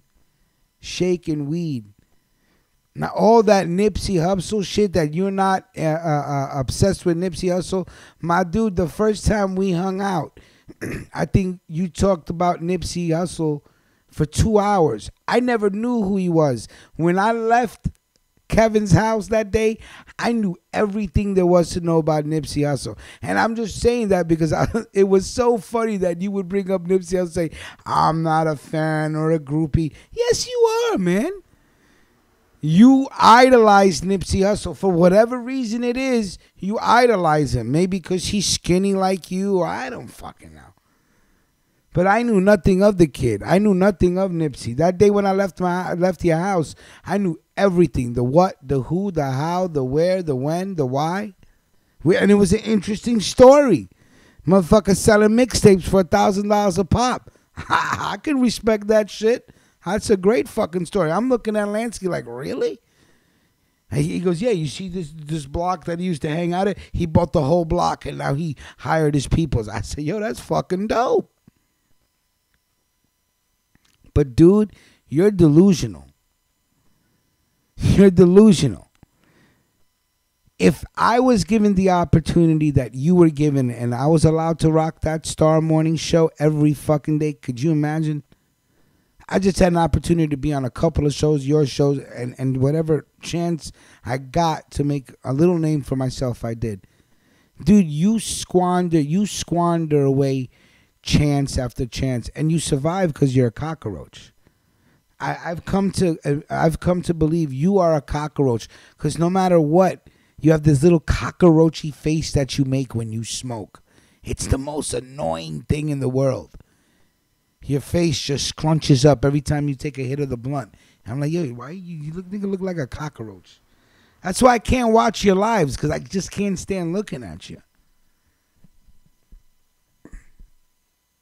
He's actually sitting there saying, yo, so nobody's going to donate $1 for the story? What story, man?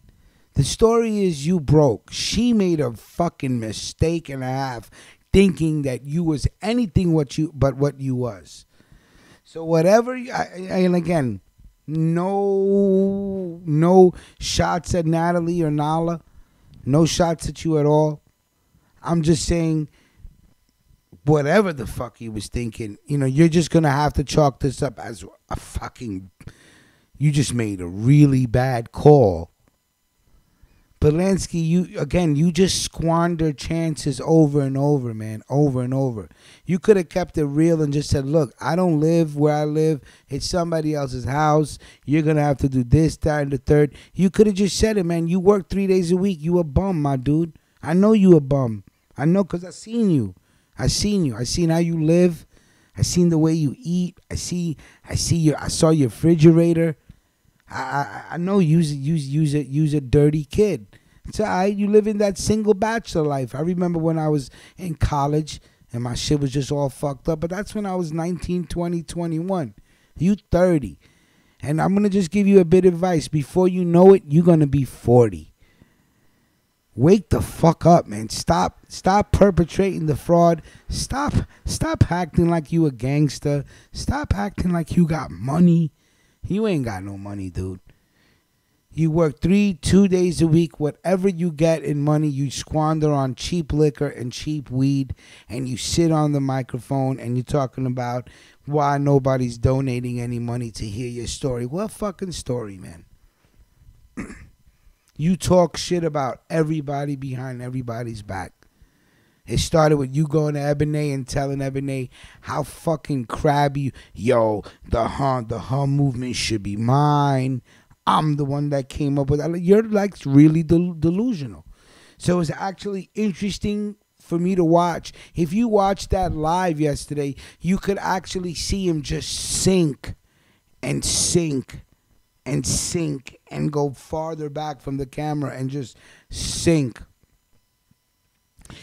Get those likes up and I'll take this shot. Like, what the fuck are you talking about? You're doing shots for likes? Have you lost your fucking mind? And now you mad? Why? Because I still don't know why you mad. Why is he mad? Why is he not going back on Star's show? What happened? You didn't expect Shorty to go on Star's show and air you the fuck out after you put up pictures of her? You're like I don't understand what brand of fucking brain dead are you? You bashed the girl on social media. You don't think Star's gonna let her call up and air you the fuck out? He's been letting people air you out since the morning show started and you've been on it. You still don't get it. Your role was to be made fun of. Your role was to be disrespected. Your role was to be shitted on and pissed on. You know why? Because you have no respect for yourself. If you had self-respect, people would have respected you. But you come in with this, I'm fucking El Hancho Lansky, Meyer Lansky. You name yourself after a Jewish gangster. You don't know what the fuck you're talking about. You're delusional. And yesterday's live, sitting there this morning watching that shit, I was in the gym watching it. Then I didn't, let me tell you something. I called Jaquan every morning to have a conversation with Jaquan. I said, I got to the gym. I got to go. I'm airing Lansky out today. I was watching the live. That shit was crazy. And salute to everybody that was getting him so fucking mad. He was tossing people from the room. As is your right. Sir, you are the moderator. You toss whoever the fuck you want. The Crab Daddy calling in. Somebody said Bob calling in. Everybody's throwing Star on the bus. That's very funny how people that actually give you a chance always get thrown under the bus because of your failures.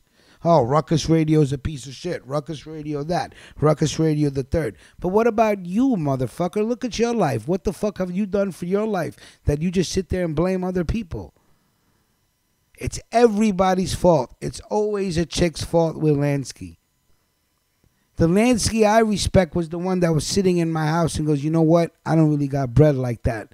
I don't got it like that. See, I can respect that. I don't got a lot of friends, Rich. All right, man, it's cool. I got you. I can respect that. That's you being Kevin. That's you being honest. I don't give a fuck if you got friends or not. You need to ask yourself what it about you that nobody wants to be your friend. I know what it is. You're in a perpetual state of fucking self-hate. You hate your life so much. You numb yourself with beer and fucking weed, and what you do is you take it and you blame everybody else. It's everybody's fault but yours. Now it's Star's fault. Tomorrow it'll be Queen's Flip's fault. Then this fault. Now I'm only going live every other day because people don't donate. Why the fuck would they donate to you? You're a fraud and a sham.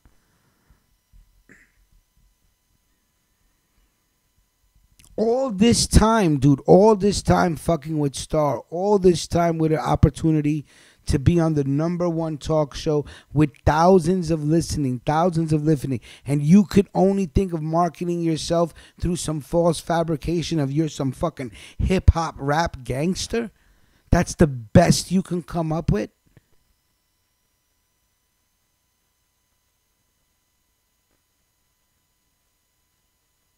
You're delusional, man.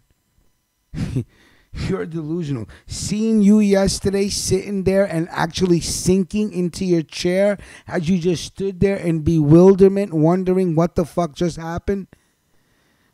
Here's what happened. It always is going to happen. Somebody will always air you out because you're a fucking idiot. You just still don't get it. You're better off being Kevin, man.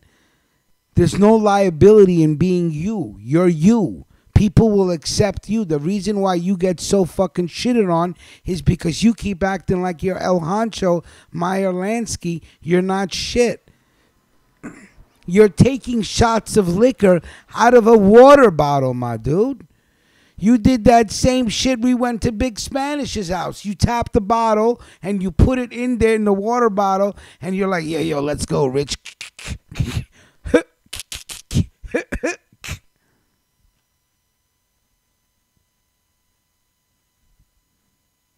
Never have a bottle for yourself. You never have a bottle for yourself. Think about that, Lansky.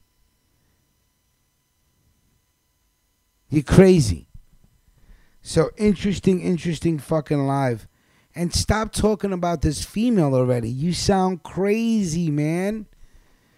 You said, and the greatest thing of all is you must get so fucking inebriated that you must forget what you do or what you say. For you to actually be shocked that she wasn't going to go on Star's show, you must be fucking bugging. That is the perfect opportunity for her, who she's trying to build a brand, which is her, for herself to get out there on a platform where everybody's listening. Not everybody gives a fuck. But at least people are listening. You don't think she was going to take that opportunity to air you the fuck out, and you're still sitting there trying to relive what the fuck happened, that it was going to be a test run and yada, yada, yada, when the truth of the matter, you should have told her, don't come out right now because I don't got the ends to fucking make this happen, because you can't live with me because I don't even have a place to live. So you're going to have to live in a hotel unless you want to do a motel, but I can only put in so much because I can't afford it. She would have at least respected you, but no, she really wanted to be with you, dude. Again, which is completely fucking nuts in a lot of people's minds, but you can't tell somebody, beauty is in the eye of the beholder. She looked at him and saw something worth caring for, worth taking caring for, worth buying sneakers for, worth feeding, worth taking the flight out to New York. She saw something in him. Unfortunately, she found out the truth, which is what we already fucking knew, that Lansky, you're a bum. You're a certified bum.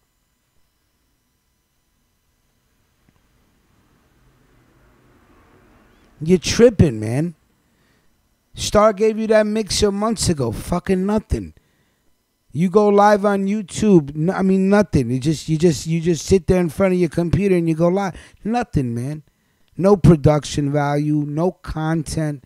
Just you sitting there, yo, fuck this nigga, my nigga, you heard? Yo, if y'all niggas counting me out, fuck you, my nigga. Yo, y'all niggas don't. I mean, are you seriously? That's not even you, man.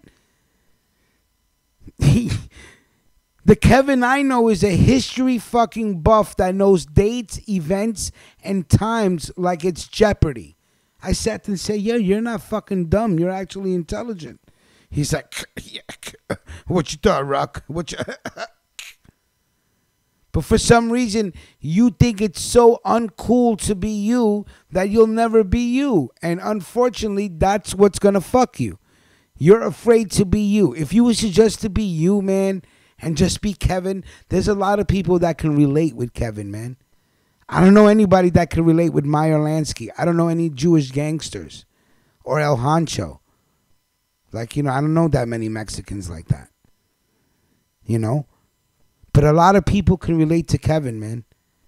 You're fooling yourself. You're gassing yourself. Jesus. D. Holla, I mean, I sat there in his crib while he was putting stickers around the lighters, and I looked at him, and I said, yo, do you really think that this is what you should be doing to get your name out there? There's no, you know what I'm saying? You're just taking lighters and putting your stickers on them. This is not something you should be selling. You should be giving this away. You should be giving these away by the hundreds. He looked at you and he looked at me and said, give them away. You want me to lose money? I said, well, I go, Lansky, you know what I'm saying? The first 24 hats that I ordered that I invested in, the hats, the first 24, I gave away 22. The first person to buy a hat from me was Uberlife 143. He was the first person to buy a fucking hat from me. I was fucking blown away that a stranger would buy a hat from me. And fucking wore it and took pictures of it, man. Took movies and had girls in their cab saying, huh? It was fucking dope. And speaking of merchandise, as soon as I get with Vic Vega to make a banner, we're going to start promoting the clothing store heavy. I don't do it. I because I'm so into the show, again. But I've been told I gotta start promoting the clothing. Lila's like, hey, listen, you gotta start promoting the clothing, start promoting the store, because I pay for it every week. I'm monthly. I pay for it to be open, but I don't promote it. So I gotta get with Vic Vega to make a banner. But dude, you're taking lighters, man. Posters of yourself. Dude, we're living in 2017, 2018. Dudes ain't gonna buy posters of other dudes, man. He used to get on his live and yell at people for not buying his lighters and posters. And I used to be in the room and I'm like, I used to apologize. And people remember this, that was in Lansky's live when we used to go in there together. Because that's how we all met. We met in Lansky's live. I used to apologize to the people he was yelling at. I'm like, yo, my bad, man. He's still learning. He young. He don't understand the etiquette, the professionalism. If you want people to support you, you don't curse them for fucking not buying your shit. You thank them for just taking the time out of being in your lives, stupid. So I tried so many ways, and what does he do? He runs back to Ebony and tells Ebony, yo, I'm the one that started this shit.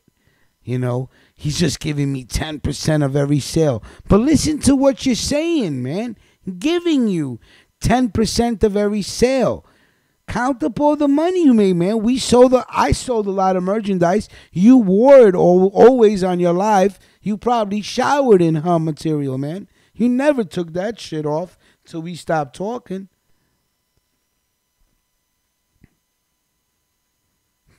Giving you money just for sitting on your live. That's how real I am. Because I gave you my word, so I got to stick to my word. Until you do that fugazi shit. And I swear to everybody, as we go down this timeline, I'm telling you right now, when you know, I knew he was tape recording me when I called him to apologize. I just didn't think he would be dumb enough to use it against me. I said, how are you going to use an apology? I'm just doing right by, normal human standards, man. We were on Stoned in Motion, and me, Ruckus Radio, Ruckus Rodeo. Ruckus Radio told Lansky, the host of Stone Emotion, I said, hang up your phone, go to sleep. Me and Ebony are going to rock the show out for you for the rest of the evening. We ain't going no place. Now, he took offense to that. Okay. And then we went on an epic fucking battle till 4 in the morning on our lives, and I completely shred him apart. Because he's a piece of shit. But still called you on a Sunday to say, you know what? I was wrong for telling you to hang up on your own show. As epic and as crazy as it was, and you know he took that, the greatest show he ever did, he took it down because he can't just stomach the fact that it was Ruckus Radio and Ebony that took over the show and made it what it was. So watching that live yesterday, Lansky, I'm just going to have to say, sir, you're not a young man anymore, man. You're over your 30s. You're looking for a room to live. At 30, you're looking for a room. So when you tell people, fuck anybody that thought I was out of it or my back against the wall, sir, you're on your live asking people to donate money because you have better things to do, like eat Chinese food and drink cheap beer, as you let everybody know that you're looking for a room. Not even a fucking apartment, but a room. So my suggestion to you, young man, okay, you're not really a man, but unfortunately, you know, you're 30 years old and you're a man, doesn't make you a man. But as a 30-year-old man, you really need to do some fucking self-intervention, you know, a moral inventory, and just figure out what the fuck you want to do, because you're not going to make money doing what you're doing. I don't know what you went to school for, but I'm telling you right now, you're going to lose your fucking liver and you're going to be in the hospital drinking the way you do every day, trying to get likes. If that's what Global Media Inc. got you doing, sir, get rid of him too. As you know, even DJ Blockhead would call me every day and ask me, hey man, what are you eating? Make sure you drink water. You know, you're always on the microphone. You're constantly on the air. Make sure you get your sleep. He cared. He saw something in the product. He saw something in me and said, I used to call him up and said, I have bad news. He's like, don't tell me you got arrested. Don't tell me we got to shut down the plant. I used to be like, chill, man. Chill. But at least he was worried. So if Global Media Inc. is your guy and he got you doing shit and all that shit, if he got you taking shots for likes, and if he's telling you to tell people to donate and you're going to drink the rest of this bottle, dude, he's going to end up getting you killed, man. So that's not the kind of advice you want to take. Trust me. You don't want to do that. You're not surrounding yourself with good people. But if you was to become Kevin's Corner, man, I'm telling you, Kevin's Corner. Fuck Lansky's Porch. Call it Kevin's Corner. Drop the act, man. We all been there. We all wanted to oppress other people. We all wanted to play the role. But you know what? You got to look in the mirror one day and you got to know where you fit in and get in where you fit in, man. And that's it. That's all. Be comfortable, man. You're surrounding yourself with people. You don't move like them. You don't act like them. You don't have honor like them. And then you wonder why everybody is shitting on you. Everywhere you go, you're shitting on. I shit on you. You get shitted on Star's show. You get shitted on Queen's Flip show. Everywhere you go is a pattern. Do you want to know why? Because you're allowing yourself to be disrespected. And here's why. Everybody sees somebody that doesn't have respect for himself. That's what they see in you. If you was to have some respect for yourself and a little bit of decency and act like you're about something, people could believe in you, dude. But you got people here that'll donate money just for you to keep drinking. You're going to be fucked up in the game, man. Wake the fuck up. Wake up. Now, as far as you not going on Star's show, I'm not going on the morning show, and I'm not mentioning names, that's pussy. Stop with the pussy shit. You keep doing shit like that, and that's why you get disrespected. That's all. That's it. Acknowledge the fact of what your purpose was. You wasn't bringing content to the air. You wasn't on no breaking news shit. Okay? You shit on Lady Shay. You shit on all the women on the platform. You shit on all the women in your life because you hate women for some reason. Maybe it's a mother issue. Maybe you grew up disliking your mother. Maybe because your mother and your father are separate. Whatever the case may be, you, sir, have a problem with women. You'll never be happy. You have women that actually, which is the most bizarre thing to me, but you know how they say there's always someone for someone. You have women that actually want to take care of you and elevate you to the next level. Like if you ever in your life needed somebody like Natalie in your corner, would have been now. If you would have just humbled yourself and listened to what the girl was trying to help you do, she would have fucking been on your side. She would have rode with you, man. As crazy as that sounds, she would have dedicated her time to your life. And when a woman does that for a man, it's an amazing transformation. Because sometimes all a man needs is a little confidence from a woman. To say, you know what, daddy, you could do this, man. Go get this. You got this. Yeah, I got this. Instead, you shit on everybody that shows you love, man. And that is your true fucking nature. And that is why you will always stay fucking miserable, sir. Because you're in a constant state of mental fucking misery. Ain't nobody pounding on you. Your body's not hurt. Your soul has been damaged, my dude. You're taking mental blows every fucking day, everywhere you go. Every platform that has a chance to shit on you, they do. Because you deserve it, because of what you do.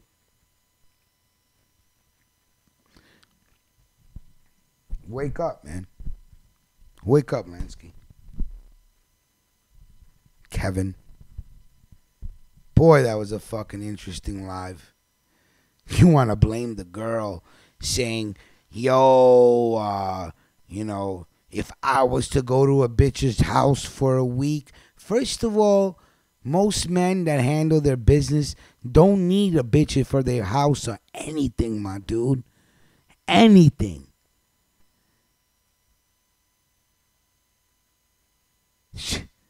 Most times they trying to upgrade the female. They, give her a better life. Most of the dudes that I know. You should have just been honest, my dude.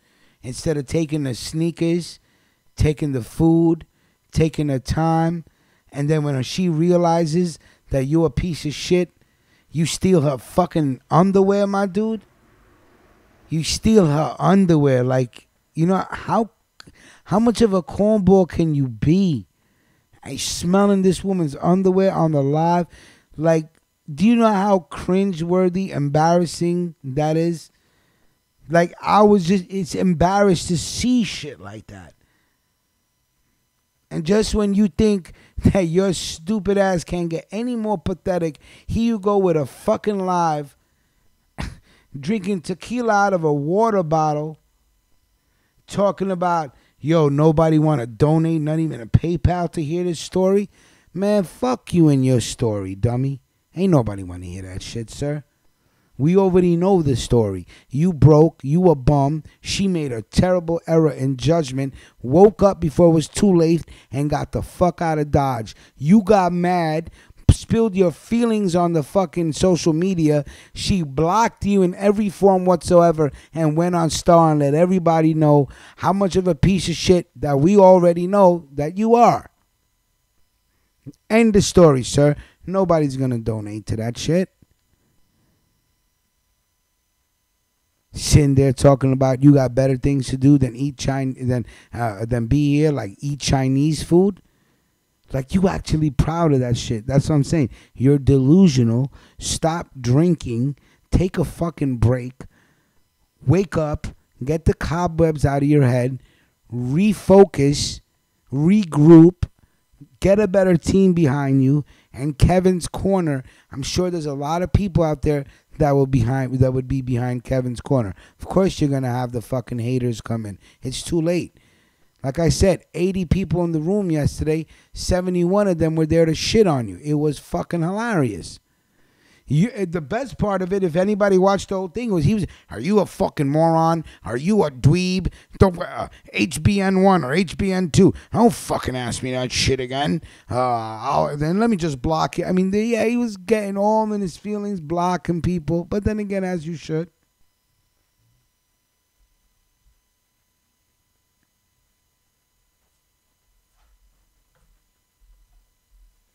Putting up naked pictures of this girl. Shitting on her, just like you did Nikki. Remember Nikki? You shitted on Nikki, made up lies about Nikki that she beat you up and beat your mother up. What the fuck? Who fucking says that?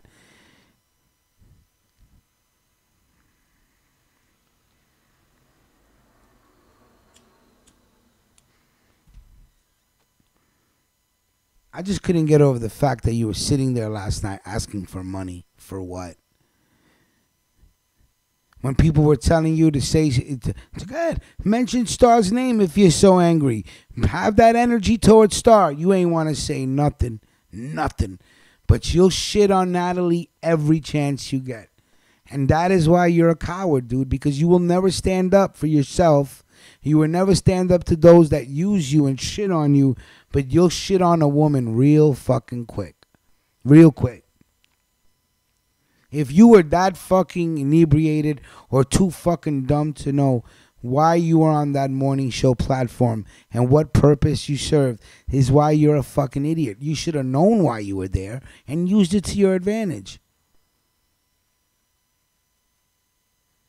Instead of going in that lives yesterday saying nobody ever did nothing for you, you did everything yourself. You didn't do anything, man. You didn't do anything. All you did was wake up every morning, pick up your phone, sit there in the corner of your bed, and talk. What the fuck did you do? You didn't help create anything. You were on the B team. You came in an hour before the show was over, man, because the main show was done.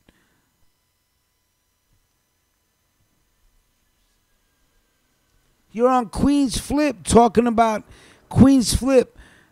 Am I the hottest thing in New York? Are you fucking delusional, man? Like, are you just saying that so people can? If that's your shtick, then you're a genius. Then continue what you're doing, but you're not going to get paid. You're better off looking for a real job, because I'm telling you, tick-tock, time is running out. And here's the irony. The older you get, the quicker your internal clock goes. So the older you get, the faster you die. Hello. Do that math. So put the beer down, put the pot down, take a real cold shower, examine your life. I know it's not worth examining, because I know why you live in a perpetual state of misery. It didn't just start now. You've had a pretty hard life. You know, when a grown man tells another grown man, look, I've never had many friends in my life. We're grown men. We just met. This is the first time I'm coming to your house. You know what that says to me on a psychological level? All jokes aside, if you're telling me, hey, man, you know what? I never really had a lot of friends in my life. You know, you don't really got to leave right away. You could chill. You know, you know what I'm saying? The truth of the matter is, it's sad. It's sad that you would have to tell me that. And that's why I took a lot of slack being cool with you, man. I brought you to the city.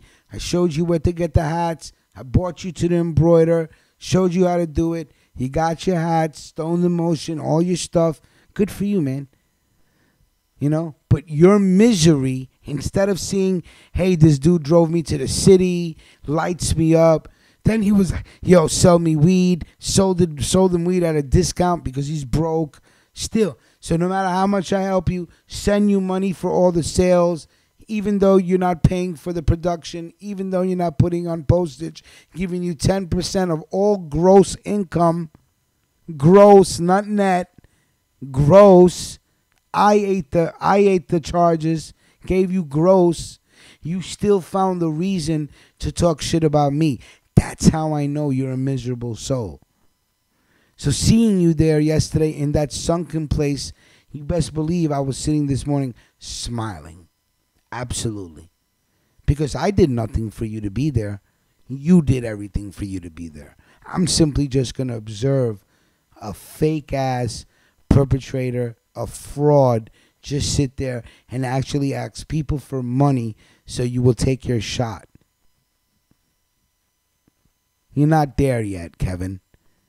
Nor are you ever going to get there, boss. All right? Interesting life. Interesting life.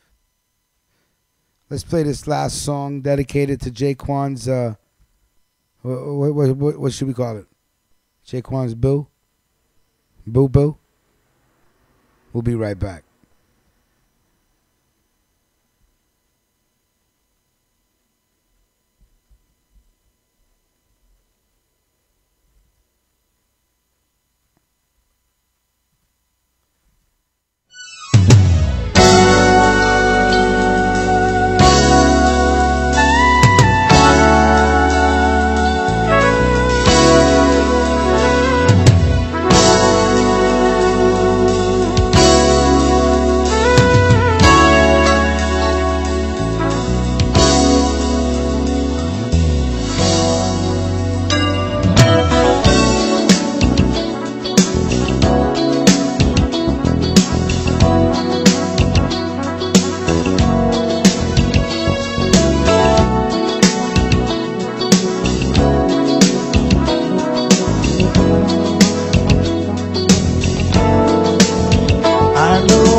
It makes me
All right, all right. Real quick, Chantel. I'm first of all, I'm. Thank you so much for coming into the morning show and hanging out in the chat room, Chantel. If you're still there, I really do appreciate it. And a special shout out to you and Tom again for both donating for Melquan. On the screen right now is a picture of Lansky back in the Ha days, the original Ha hats, and he would fall asleep with my Ha hat on for hours, you know. And I want everybody to know, Chantel said something interesting. She said, hey, you know what? Maybe Lansky was just opening up to you. And I said, yeah, you know what? Believe me, I took every psychology there was to take in college because I was bored. And I thought, people's psychologies always was amazing to me because I always used to ask myself, why do people behave the way they do and act the way they do? I thought that was amazing. So I realized that the kid was lonely. I realized that the kid didn't have friends. So I didn't stop being his friend. Even when we used to go live and people used to be like, yo, why do you hang with Lansky? Or just, why do you hang with Lansky? And, I'm like, well, fuck, man, And I remember Special K called me once and he actually said to me, yo, thank you for being Lansky's friend because it's not easy.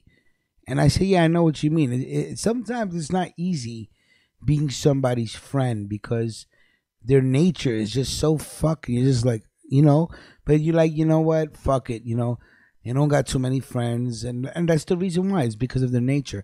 And Special K actually reached out and had to thank me for being Lansky's friend, But I want everybody to know that even when Ebony told me that all the shit he was talking to Ebony behind my back, I never said anything to Lansky. I never stopped being his friend. I still helped him make hats because when you can understand that a cockroach is a cockroach, you're not surprised when they behave like a cockroach. So I was mad that he would actually talk shit about someone that was going to help him. And believe me, if everything was cool with Lansky, he would have been rocking with us on this platform. He would have. Because he gave me a chance, and everybody knows me. You know how I move. You give me a chance, I give you a chance. But of course, the camel's back was broken when, of course, he puts out recordings of me, and that's just, I come from a time and age where recording somebody for anything without their knowledge is a straight up rat move. That's the age that I come from. Recording somebody? Are you fucking out of your mind? We don't even think like that where we grew up, like recording somebody. So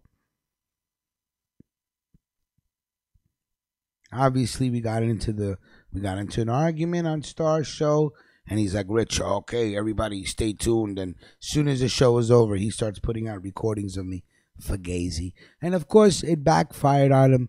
Everything he does backfires on him. All right. Enough of me giving my time to Lansky. Take heed, boy. Take heed and grow up, man. What you're doing is not the right way. Now, before I end the show, Mel, I'm gonna be getting ready, and I'm out to you, sir. Okay. Before I end the show, I want to say to everybody what we did Friday by coming together for Melquan. That's called power. You understand? It's called power. A group of people unite and put something together to help somebody. In less than 2 hours, we damn raised near $500 in 2 hours by a show in a room that tops off at 30 people. Most of those people don't even like me, I think, and they still listen to the show. So what does that say about us? Now, we may be the small guy on the block, but when we need to, we can pack a punch. And that's amazing, man. That's fucking amazing. In a capitalistic society where the rule is, you know what I'm saying, protect your neck, you roll for Delph, survival of the fittest. Here's a crew that came together that showed Melquan, you hurt, we hurt. And that, to me, is an amazing thing. Salute to everybody. Thank you for listening. See you guys tomorrow morning. Salute.